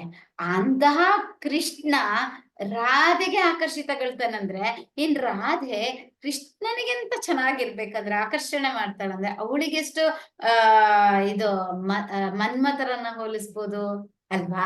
ಅದಕ್ಕೆ ಭಕ್ತರವಳನ್ನ ಮದನ ಮೋಹನ ಮೋಹಿನಿ, ಮನ್ಮಥನನ್ನು ಆಕರ್ಷಿಸುವ ಆತನನ್ನು ಕೂಡ ಆಕರ್ಷಿಸಬಲ್ಲವಳು ಅಂತಾರೆ. ಅವಳದು ಮಾಧುರ್ಯ ಪ್ರೀತಿ, ಅತ್ಯುನ್ನತ ಪ್ರೀತಿ, ಭಗವಂತನನ್ನ ಹೆಚ್ಚಿನ ಭಕ್ತರಲ್ಲಿ ಅಂತಂದ್ರೆ ಮಾಧುರ್ಯ ಪ್ರೀತಿ ಅಂತ ಹೇಳ್ತಾರೆ. ಅದರಲ್ಲೂ ಆ ಭಕ್ತಿ ಸೇವೆಯಲ್ಲಿ ಉನ್ನತ ಭಕ್ತೆ ಅಂದ್ರೆ ರಾಧಾರಾಣಿ ಅಂತಾರೆ. ಇಲ್ಲಿ ಹೇಳ್ತಾರೆ ಒಂದೇ ಮಾತು, ಭಕ್ತಿ ಸೇವೆ ಮಾಡೋದು ಅಂದ್ರೆ ರಾಧಾರಾಣಿಯ ಹೆಜ್ಜೆಯಲ್ಲಿ ನಡೆಯೋದಷ್ಟೇ. ಇಷ್ಟು ಅರ್ಥ ಮಾಡ್ಕೊಂಡ್ರೆ ನಾವು ಸಾಕು. ನೀವ್ ಯಾರಾದ್ರೂ ಬೃಂದಾವನಕ್ಕೆ ಹೋಗಿದ್ದೀರಾ? ಹರೇ ಕೃಷ್ಣ. ನೀವು ಕರ್ಕೊಂಡು ಹೋಗ್ಬೇಕು ಮಾತಾಜಿ, ನೀವ್ ಕರ್ಕೊಂಡು ಹೋಗ್ಬೇಕು. ಚೆನ್ನಾಗಿ ಹೇಳಿದ್ರಿ. ನಾವು 93ದಾಗ ಹೋಗಿದ್ದೀವಿ. ಖಂಡಿತ ಬನ್ನಿ ಮಾತಾಜಿ, ಹೋಗೋಣ. ಯಾರ್ಯಾರು ಬರ್ತೀರಾ ಹೇಳಿ, ಭಗವಂತ ನನಗ್ ಶಕ್ತಿ ಕೊಡ್ಲಿ, ಸಮಯ ಆಗ್ಲಿ, ಎಲ್ಲರೂ ಹೋಗೋಣ. ಅದಕ್ಕೇನಿಲ್ಲ, ಬರ್ಬೇಕು ಮಾತಾಜಿ. ಖಂಡಿತ ಹೋಗೋಣ. ಅಲ್ಲಿ ಏನಕ್ಕೆ ಯಾವಾಗ ಅವ್ನ್ ಕರ್ಕೋತಾನ ಗೊತ್ತಿಲ್ಲ, ಅಷ್ಟ್ರಲ್ಲಿ ಹೋಗ್ ಬಂದ್ಬಿಡ್ಬೇಕು ನಾವು. ಇದೆಲ್ಲ ನಾಳೆ ಅಂತ ಅನ್ಕೋಬಾರ್ದು. ಅದೇ ಹೇಳಿ, ಇವತ್ತನ ಹೋಗ್ತೀನಿ ಅಂತ ಅನ್ಕೋತಾನೆ ಇರ್ಬೇಕಂತ, ಅದನ್ನ ಕರ್ಕೊಂಡು ಹೋಗ್ತಾನಂತ. ಹೌದು ಪ್ರಭಾವತಿ ಮಾತಾಜಿ ಕರೆಕ್ಟ್ ಆಗಿ ಹೇಳಿದ್ರು. ನಾವು ಬಹಳಷ್ಟು ಇಚ್ಛೆ ಇಟ್ಕೋಬೇಕಂತೆ, ನಾವ್ ಹೋಗ್ಬೇಕು ಅಂತ. ಆ ಆಸೆ ಏನ್ ಮಾಡುತ್ತಂತೆ, ಕೃಷ್ಣ ನಮ್ಗೆ ಅವಕಾಶ ಕೊಡ್ತಾನಂತೆ ಹೋಗ್ಲಿಕ್ಕೆ. ಸರಿಯಾಗಿ ಹೇಳಿದ್ರಿ ಮಾತಾಜಿ, ಹರೇ ಕೃಷ್ಣ. ಒಬ್ಬ ನನ್ನ ಬೃಂದಾವನ ಎಷ್ಟು ವರ್ಷ ಆಯ್ತು ಮಾತಾಜಿ? ನೀವ್ ಹೋಗಿ ಎಷ್ಟು ವರ್ಷ ಆಯ್ತು? 93ದಾಗ ಹೋಗಿದ್ದೀವಿ. ಅದ ಮೀರಾ ಮಾತಾಜಿ. ನಾನ ಮಾತಾಜಿ 3 years ಆಯ್ತು ಮಾತಾಜಿ, 3 ವರ್ಷ ಆಯ್ತು. ಅವಾಗಿಂದ ಹೋಗ್ಬೇಕು ಅನ್ಕೋತಾ ಇದ್ದೀನಿ. ನನ್ಗೆ ಅವಾಗ್ಲೇ ತಾನೇ ಗೊತ್ತಾಗಿದ್ದು. ಹೌದು, ನಾನು ನಮ್ಮ ಅಕ್ಕ ಹೋಗ್ಬೇಕು ಅನ್ಕೊಂಡ್ವಿ. ನಮ್ಮ ಅಕ್ಕಗೆ ಹೇಳಿದ್ರೆ ಸಡನ್ ಆಗಿ ನಮ್ ತಂದೆ ನಾನ್ ಬರ್ಬೋದಾ ಅಂದ್ರು. ಅದೇನ್ ಅದೃಷ್ಟನೋ, ನಮ್ ತಂದೆ ಅವಾಗ ಸ್ಟಾರ್ಟ್ ಬಂದಿದ್ದು. ಈಗ ಕೂಡ ಭಗವದ್ಗೀತೆ, ಭಾಗವತಮ್ಮ, ಇನ್ನೊಂದೆರಡು ಸ್ಕಂದ ಇದೆ ಅಷ್ಟೇ ಅವ್ರದ್ದು, ಪೂರ್ತಿ ಓದಿದ್ದಾರೆ. ಯಾವಾಗ್ಲೂ ಹರೇ ಕೃಷ್ಣ ಮಹಾಮಂತ್ರದ ಇದ್ ಬರುತ್ತಲ್ಲ, ಅದ್ ಕೊಡ್ಸಿದನ್ನ ಕೇಳ್ತಾ ಇರ್ತಾರೆ. ರಾಮನಾಮ ಬರೀತಾ ಇರ್ತಾರೆ. ಯಾವಾಗ್ಲೂ ಹರೇ ಕೃಷ್ಣ ಮಹಾಮಂತ್ರ ಹೇಳ್ತಾ ಇರ್ತಾರೆ. ಅದಕ್ಕೆ ಫುಲ್ ಅವ್ರ ಬರ್ತ್ಡೇಲ್ ಕೂಡ ನಮ್ ತಮ್ಮ ಅವನನ್ನ ಇಸ್ಕಾನ್ಗೆ ಕರ್ಕೊಂಡೋಗಿದ್ದ. ಎಷ್ಟು ಸಂತೋಷ ಗೊತ್ತಾ ನಮ್ ತಂದೆಗೆ. ಆ ಮಣ್ಣಿನ ಒಂದು ಮಹಿಮೆ ಹಂಗಿದೆ. ನಮ್ ತಂದೆ ಈಗ ಹೇಳ್ತಾರೆ, ಅವಾಗ ಹೋದಾಗ್ಲೇ ನನ್ಗೆ ಅಂತಹ ಅನುಭವ ಆಯ್ತು, ಈಗ ಹೋದ್ರೆ ನನ್ಗೆ ಏನಾಗ್ಬೋದು, ಇನ್ನೆಂತಹ ಅನುಭವ ಆಗ್ಬೋದು ಅಂತ ಹೇಳ್ತಾ ಇದ್ರು ಮೊನ್ನೆ. ಆ ರೀತಿ ಅಲ್ಲಿ ಹೋದ್ರೆ ನಿಮ್ನ ಬನ್ನಿ ಹೋಗಿ ಯಾರು ಮಾತಾಡ್ಸಲ್ಲ, ಯಾರೇ ಆಗ್ಲಿ. ರಾಧೆ ರಾಧೆ, ಹಲೋ ಅಂತ ನಾವ್ ಹೆಂಗಂತೀರೋ, ಎಕ್ಸ್ಕ್ಯೂಸ್ ಮೀ ಅಂತ ಹೆಂಗಂತೀವೋ, ನಿಮ್ ಹೆಸರು ಅಂತೀವೋ, ಹಾಗೆ ಆಗ್ಲಿ ಎಲ್ಲರೂ ರಾಧೆ ರಾಧೆ ಬಿಟ್ಟು ಬೇರೆ ಮಾತಾಡಲ್ಲ. ಅದ್ ಹೇಳಲಿಕ್ಕೆ ನಾನು ಬೃಂದಾವನದ ವಿಚಾರವನ್ನ ಇಲ್ಲ ತೆಗೆದೆ ಅಷ್ಟೇ. ಆರಾಮಿದ್ದಾರಲ್ರಿ ನಿಮ್ ತಂದೆಯವರು? ಅಪ್ಪ ಆರಾಮಿದ್ದಾರೆ, ಚೆನ್ನಾಗಿದ್ದಾರೆ. ಅದೇನು ತುಂಬಾ ಅದೇ ಈಗ ಮೊನ್ನೆ ಒಂದು 18 ಪುಸ್ತಕದಲ್ಲಿ ನನ್ನ ಪ್ರಕಾರ 15-16ನೇ ಪುಸ್ತಕನ ಮೊನ್ನೆ ಕೊಟ್ಟು ಬಂದೆ. ಇನ್ನ 17ನೇ ಪುಸ್ತಕ ದೊಡ್ಡದಿದೆ, 18 ತುಂಬಾ ಚಿಕ್ಕ ಪುಸ್ತಕ. ಇನ್ನೆರಡು ಪುಸ್ತಕ ಓದ್ರೆ ಆಗುತ್ತೆ. ಅವರು ಭಾಗವತಂ ಅಲ್ಲ ಕೇಳಿದ್ರೆ ಬೇಡ ಅಂತಿದ್ರು. ನಮ್ ಗೀತಾ ಮೋಹನ್ ಮಾತಾಜಿ ಹೇಗೆ ನನ್ಗೆ ಅವೆಲ್ಲ ಅರ್ಥ ಆಗಲ್ಲ ಅಂತ ಕ್ಲಾಸ್ ಕೇಳ್ತಿರ್ಲಿಲ್ಲ, ಆಮೇಲೆ ಅವ್ರು ಬಿಡೋದೇ ಇಲ್ಲ. ಹಾಗೆ ಇವ್ರು ನಾನು ಎಷ್ಟು ಸತಿ ಭಗವದ್ಗೀತೆ ಓದಿದೀನಿ, ನಾ ಭಾಗವತಂ ಎಲ್ಲ ಓದಲ್ಲ ಅಂದವ್ರು ಅವರೇ ಕೇಳಿಸ್ಕೊಂಡು ಓದ್ತಾ ಇದಾರೆ. ಭಗವದ್ಗೀತೆನೆ ಓದ್ತಿರ್ಲಿಲ್ವಲ್ಲ ಮಾತಾಜಿ? ನೀವು ಗೀತಾ ಜಯಂತಿ ದಿನ ಶುರು ಮಾಡಿದೀರಾ ನಿಮ್ ಹೆಸರು ಕರೆಕ್ಟ್ ಆಗಿ. ಭಾಗವತ ಅಂತೂ ಬಿಡಿ, ಕನಸಿನಲ್ಲೂ ಇಲ್ಲ. ಭಗವದ್ಗೀತೆನೆ ಅಯ್ಯೋ ಬೇಡ, ಯಾರು ಓದ್ತಾರೆ, ಮನೇಲೆ ಎಲ್ಲ ಆಗ್ತಿತ್ತಲ್ಲ ಭಾಗವತ, ರಾಮಾಯಣ, ಮಹಾಭಾರತ ಎಲ್ಲ ಅಂತ ಸುಮ್ನಾಗ್ಬಿಟ್ಟಿದ್ದೆ. ಮಾತಾಜಿ ಭಾಗವತಂ ಶುರು ಮಾಡಿ. ಪ್ರತಿಯೊಬ್ಬರಿಗೂ ನಾನು ಹೇಳ್ತೀನಿ, ಭಾಗವತಂ ವೈಶಿಷ್ಟ್ಯ ಏನಂದ್ರೆ, ನೀವು ಒಂದೊಂದೇ ಪುಸ್ತಕವನ್ನ ಕೊಂಡ್ಕೋಬಹುದು. ನಿಮ್ಗೆ ಯಾವಾಗ ಬೇಕೋ ಒಂದ್ ಬುಕ್ ಅನ್ನ ತಗೊಂಡು ನೀವು ಆ ಅಧ್ಯಾಯಗಳನ್ನ ಓದ್ಬೋದು. ನಿಜವಾಗ್ಲೂ ಹೇಳ್ತೀನಿ, ಭಾಗವತಂ ಗಂಟೆ ಹೊಡಿತಿದೆ ಎಲ್ಲಿ ಗೊತ್ತಿಲ್ಲ, ಭಾಗವತಂ ಮನೆಗ್ ಬಂದ್ರೆ ಕೃಷ್ಣ ಮನೆಗ್ ಬಂದೆ ಅಂತ ಹೇಳ್ತಾರೆ. ನಿಜವಾಗ್ಲೂ ಹೇಳ್ತೀನಿ, ಅದನ್ನಂತೂ ಬಿಡ್ಬೇಡಿ. ಭಾಗವತನ್ನ ಪ್ರಯತ್ನ ಪಡಿ. ಅದು ಇಟ್ಕೊಂಡ್ಬಿಟ್ರೆ ನಿಮ್ಗೆ ಬಿಡಕ್ಕಾಗೋದಿಲ್ಲ. ಅಂದ್ರೆ ಒಂದೊಂದು ಲೈನು ಆ ರೀತಿ ಇದೆ. ನನ್ನ 4-5 ಪೇಜಿನ ಮುಂದೆ ಹೋಗ್ಲಿಕ್ಕೆ ಆಗ್ಲಿಲ್ಲ. ಓದ್ತೀನಿ. ನಾನೇನೋ ಕೆಲವೊಂದು ಪಾಯಿಂಟ್ಸ್ ಮಾಡ್ಕೊಳ್ಳೋಣ ಅನ್ಕೊಂಡಿದ್ದೆ, ನೋಡಿದ್ರೆ ಮುಗಿಯಂಗೆ ಇಲ್ಲ. ನಾನ್ ಸ್ಕ್ರೀನ್ ಶಾಟ್ಸ್ ತಗೊಂತಾ ಹೋದೆ ಆಫೀಸ್ಗೆ ಹೋಗಿ ಅದನ್ನೆಲ್ಲ ಒಂಚೂರು ಆರ್ಗನೈಸ್ ಮಾಡಿ ಟೈಪ್ ಮಾಡೋಣ ಅಂತ. ಅದ್ ಸಾಧ್ಯನೇ ಇಲ್ಲ. ಪೂರ್ತಿ ಪುಸ್ತಕ ಒಂದೊಂದು ಅಕ್ಷರನೂ ಅಷ್ಟು ಚೆನ್ನಾಗಿದೆ. ಭಾಗವತಂನ ನಿಜವಾಗ್ಲೂ ಪ್ರಯತ್ನ ಪಟ್ಟು ಓದಿ, ನಿಮ್ಗೆ ಆದಷ್ಟು ಓದಿ. ಒಂದು 25 ಸರಿ ಭಾಗವತ ಕೇಳೇನಿ ನಾನು. ಸಪ್ತಾಹ ಕೇಳಿದ್ದೀರಾ ಮಾತಾಜಿ? ಹಾ ಸಪ್ತಾಹ ಭಾಗವತನ ಕೇಳ್ಬೇಕು. ಸಪ್ತಾಹವನ್ನು ಏನ್ ಮಾತಾಜಿ? ಸಪ್ತಾಹವನ್ನು ಭಾಗವತ ಸಪ್ತಾಹ ಅಂತ ಎಲ್ಲಿ ಮಾಡ್ತಾರ ಮಾಡ್ತಾರೆ? ಹಾ ಹಾ ಹಾ. ನವನಗರ ಹುಬ್ಬಳ್ಳಿ ಒಳಗ. ಹುಬ್ಳಿ ಆ ಕಡೆ ಎಲ್ಲ ಚೆನ್ನಾಗಿ ಎಲ್ಲ ಆಧ್ಯಾತ್ಮಿಕತೆಯನ್ನ ಸ್ಪ್ರೆಡ್ ಮಾಡ್ತಾರೆ. ನಮ್ ಕ್ಲಾಸಸ್ಗೂ ತುಂಬಾ ಆ ಕಡೆ ಅವರು ಪ್ರತಿ ಕ್ಲಾಸ್ ಅಲ್ಲೂ ಇರ್ತಿದ್ರು. ನಾನು ಯಾರು ಫಸ್ಟ್ ಲೆವೆಲ್ ಮಾಡ್ತಿದ್ನಲ್ಲ ಅವಾಗ.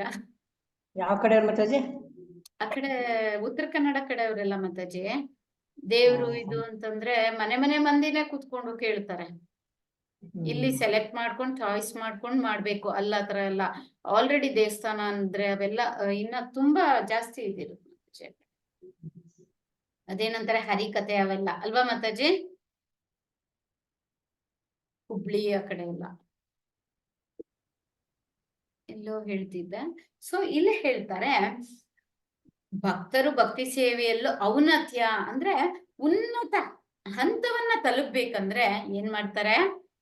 ಬೃಂದಾವನದ ಭಕ್ತರು. ನಾನು ಅದಕ್ಕೆ ಹೇಳೋದು ಮೋಸ್ಟ್ಲಿ. ಬಟ್ ರಾಧಾರಾಣಿ ಅಂದ್ರೆ ನಂಗೆ ನೆನಪಾಗದೆ ವೃಂದಾವನ. ಯಾಕೆ ಅಂದ್ರೆ ಅಲ್ಲಿ ಹೋಗಿದ ತಕ್ಷಣ ರಾಧೆ ರಾಧೆ. ನಾನು ಟ್ಯಾಟೂ ಕೂಡ ರಾಧೆ ರಾಧೆ ಅಂತ ಹಾಕಿಸ್ಕೊಂಡಿದ್ದೆ. ಅಲ್ಲಿ ರಾಧಾರಾಣಿ ದೇವಸ್ಥಾನ ಇದೆ, ಅಲ್ಲಿ ಹೋಗುವಾಗ ಅದನ್ನ ಹಾಕಿಸ್ಕೊಳ್ತಾರೆ. ಅದಿನ್ನ ಫೋಟೋಸ್ ಎಲ್ಲ ಇದೆ. ಆ ವೃಂದಾವನದ ಭಕ್ತರು ನಾನು ಇದು ನೋಡಿದ್ ನೆನಪಾಗ್ಲಿಲ್ಲ. ನಾನು ರಾಧೆ ಅಂದಿದ ತಕ್ಷಣ ಹೇಳ್ದೆ. ಅವರು ರಾಧಾರಾಣಿ ಸುಪರ್ದಿಗೆ ಒಪ್ಪಿಸ್ಬಿಡ್ತಾರೆ, ನನ್ನ ಭಕ್ತಿಯನ್ನ ನೀನು ಕಾಪಾಡುವಂತ. ಹಾಗಾಗಿ ರಾಧಾರಾಣಿ ಏನ್ ಮಾಡ್ತಾಳಂತೆ ಗೊತ್ತಾ? ಕೃಷ್ಣನ ಗಮನ ಎಲ್ಲ ರಾಧಾರಾಣಿ ಕಡೆ ಇರುತ್ತಂತೆ. ರಾಧಾರಾಣಿ ತೋರಿಸ್ತಾಳಂತೆ, ನೋಡು ಅಲ್ಲಿ ಒಬ್ಬ ಭಕ್ತಳು ನಿನಗೆ ಭಕ್ತಿಯನ್ನ ತೋರಿಸ್ತಾ ಇದ್ದಾಳೆ. ಇಲ್ಲಿ ಒಬ್ಬ ಭಕ್ತನಿದ್ದಾನೆ, ಅವನು ನನಗಿಂತ ಹೆಚ್ಚಿನ ಭಕ್ತಿಯನ್ನ ನಿನ್ನ ಮೇಲೆ ಅವನು ಇಟ್ಕೊಂಡಿದ್ದಾನೆ. ಈ ರೀತಿ ರಾಧಾರಾಣಿ ನಮ್ಮನ್ನ ಇನ್ಫ್ಲುಯೆನ್ಸ್ ಮಾಡ್ತಾರಂತೆ ಕೃಷ್ಣನಿಗೆ. ಅದಕ್ಕೆ ಎಲ್ಲರೂ ರಾಧಾ ಕೃಷ್ಣ ಅಂತ ಹೇಳೋದು. ಮೊದಲು ರಾಧೆ. ನಾವು ಹರೇ ಕೃಷ್ಣ ಕೃಷ್ಣ ಕೃಷ್ಣ ಹರೇ ಹರೇ, ಹರೇ ರಾಮ ರಾಮ ರಾಮ ಹರೇ ಹರೇ ಅಂತ ಏನ್ ಹೇಳ್ತೀವೋ ಅದ್ರಲ್ಲಿ ಹರೇ ಅಂತಕ್ಕಂಥದ್ದು ರಾಧಾರಾಣಿ ಆಗಿರ್ತಾಳೆ.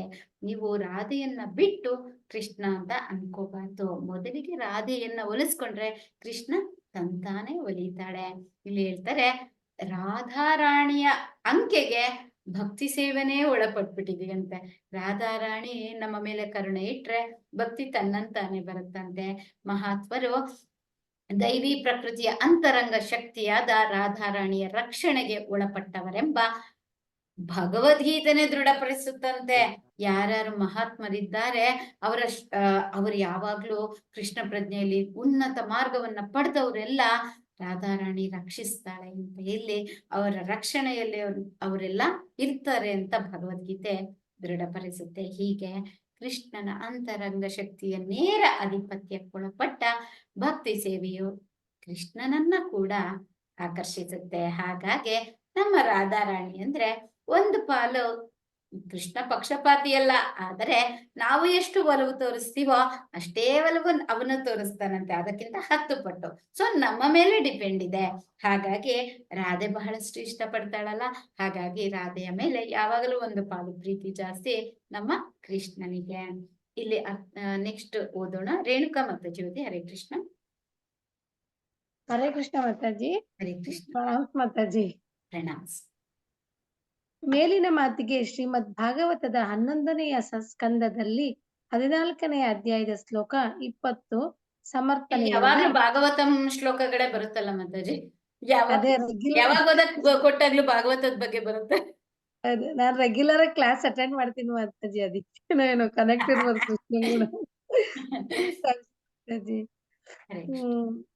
ಅಧ್ಯಾಯ ಶ್ಲೋಕ 20 ಸಮರ್ಥನೆಯಿಂದ. ಅಲ್ಲಿ ಕೃಷ್ಣನು, ಪ್ರಿಯ ಉದ್ಧವನೇ, ಭಕ್ತರು ನಿನಗೆ ಸಲ್ಲಿಸುವ ಭಕ್ತಿ ಸೇವೆಯಿಂದ ನನಗೆ ಆಗುವ ಆಕರ್ಷಣೆಯು ಹಠಯೋಗ, ದಾರ್ಶನಿಕ ಮನೋಕಲ್ಪನೆ, ಕರ್ಮಕಾಂಡೀಯ ಯಜ್ಞಗಳು, ವೇದಾಂತ ಅಧ್ಯಾಯದ ಉಗ್ರ ತಪಶ್ಚರ್ಯ ಅಥವಾ ದಾನ ಈ ಯಾವುದರಿಂದಲೂ ಪಡೆಯಲಾಗುವುದೆಂಬುದನ್ನು ನೀನು ನನ್ನಿಂದ ತಿಳಿದು ಅಲ್ಲಿ ಹೇಳಿರುವ ಎಲ್ಲ ಬಹು ಒಳ್ಳೆಯ ಆಚರಣೆಗಳೇ ಸರಿ. ಆದರೆ ನನ್ನ ಭಕ್ತರು ಸಲ್ಲಿಸುವ ಅಲೌಕಿಕ ಪ್ರೇಮ ಸೇವೆಯಷ್ಟು ಆಕರ್ಷಕವಲ್ಲ ಎಂದಿದ್ದಾನೆ. ಭಕ್ತರು ಸಲ್ಲಿಸುವ ಭಕ್ತಿ ಸೇವೆಯಿಂದ ಕೃಷ್ಣನು ಹೇಗೆ ಆಕರ್ಷಿತನಾಗುತ್ತಾನೆಂಬುದನ್ನು ನಾರದರು ಶ್ರೀಮದ್ ಭಾಗವತದ 7ನೇ ಸ್ಕಂದದಲ್ಲಿ ಅಧ್ಯಾಯ 10 ಶ್ಲೋಕ 48-49 ವರ್ಣಿಸುತ್ತಾರೆ. ಇಲ್ಲಿ ನಾರದರು ಪ್ರಹ್ಲಾದ ಮಹಾರಾಜನ ಮಹಿಮೆಯನ್ನು ಕೊಂಡಾಡುತ್ತಿದ್ದ ಯುಧಿಷ್ಠಿರನ ಮಹಾರಾಜನನ್ನು ಉದ್ದೇಶಿಸಿ ಮಾತನಾಡುತ್ತಾರೆ. ಒಬ್ಬ ಭಕ್ತನು ಇತರ ಭಕ್ತರ ಕಾರ್ಯಗಳನ್ನು ಮೆಚ್ಚಿಕೊಳ್ಳುತ್ತಾನೆ. ಯುಧಿಷ್ಠಿರ ಮಹಾರಾಜನು ಪ್ರಹ್ಲಾದನ ಗುಣಗಳನ್ನು ಮೆಚ್ಚಿಕೊಂಡು ಶುದ್ಧ ಭಕ್ತನ ಲಕ್ಷಣವು ಇದಾಗಿದೆ. ಶುದ್ಧ ಭಕ್ತನು ತನ್ನನ್ನು ಬಹು ದೊಡ್ಡವನೆಂದು ಎಂದೂ ಯೋಚಿಸುವುದಿಲ್ಲ. ತನಗಿಂತ ಉಳಿದ ಭಕ್ತರು ಶ್ರೇಷ್ಠರೆನ್ನುವುದೇ ಸದಾ ಅವನ ಭಾವನೆಯಾಗಿರುತ್ತದೆ. ಯುಧಿಷ್ಠಿರ ಮಹಾರಾಜನ ಆಲೋಚನೆ ಈ ನಿಟ್ಟಿನಲ್ಲಿ ಸಾಗಿತ್ತು. ಪ್ರಹ್ಲಾದ ಮಹಾರಾಜನು ವಾಸ್ತವವಾಗಿ ಪ್ರಭುಭಕ್ತ, ನಾನು ಏನೂ ಅಲ್ಲದವನು. ಯುಧಿಷ್ಠಿರನು ಈ ಪರಿಯಲ್ಲಿ ಆಲೋಚಿಸುತ್ತಿದ್ದಾಗ ನಾರದರು ಅವನನ್ನು ಕುರಿತು, ಪ್ರಿಯ ಯುಧಿಷ್ಠಿರ ಮಹಾರಾಜನೇ,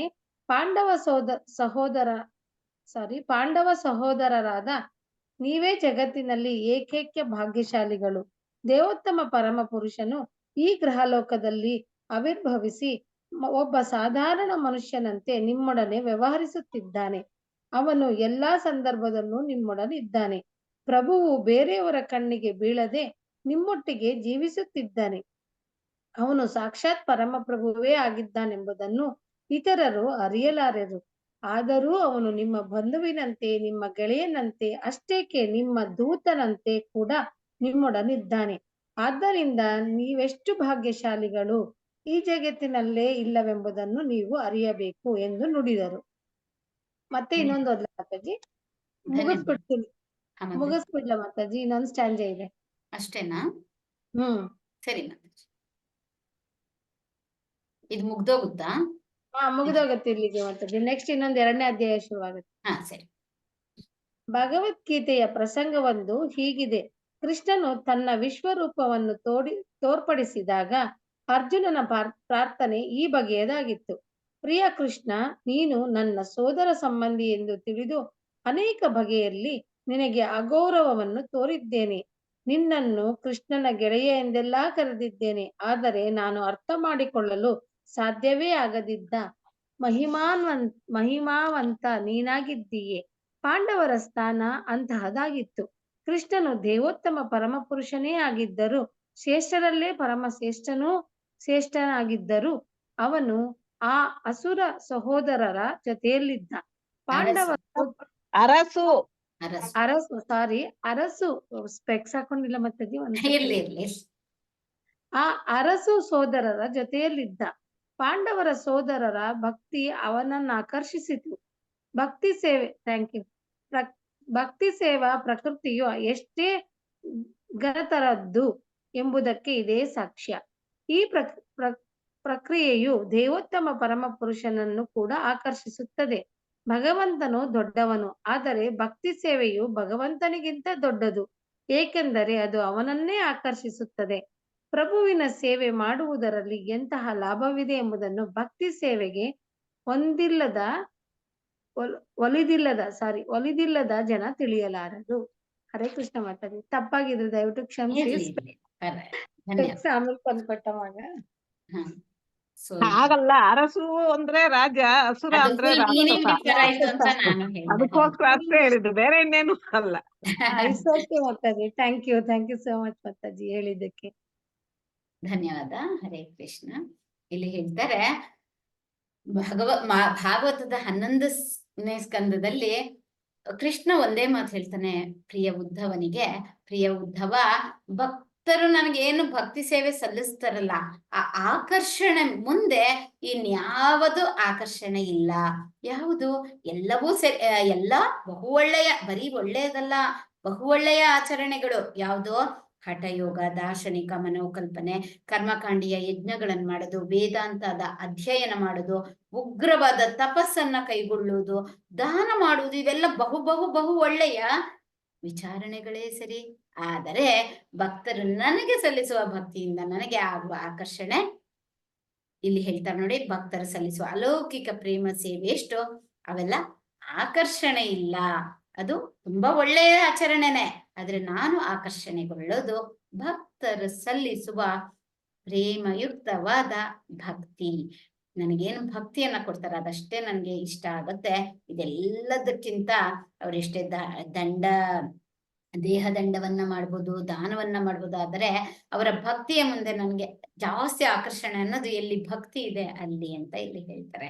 ಅಷ್ಟೇ ಅಲ್ಲ, ನಾರದರು ಒಮ್ಮೆ ಹೇಳ್ತಾರೆ, ಏನಾಗುತ್ತೆ, ಒಮ್ಮೆ ಯುಧಿಷ್ಠಿರ ಮಹಾರಾಜ ಹೇಳ್ತಾನೆ, ಪ್ರಹ್ಲಾದ ಮಹಾರಾಜರು ಎಂತಹ ಒಳ್ಳೆ ಅದೃಷ್ಟವಂತರು, ಅವರು ಭಗವಂತನನ್ನ ಹೀಗೆ ಬಂದು ಅವರಿಗೋಸ್ಕರ ಭಗವಂತ ಬಂದ ಈ ರೀತಿ ಎಲ್ಲ ಕೊಂಡಾಡಿ ಪ್ರಹ್ಲಾದನ ಬಗ್ಗೆ ಬಹಳಷ್ಟು ಖುಷಿ ಪಡ್ತಾ ಇರ್ತಾರೆ ಯಾವಾಗ್ಲೂ ಯುಧಿಷ್ಠಿರ ಮಹಾರಾಜ.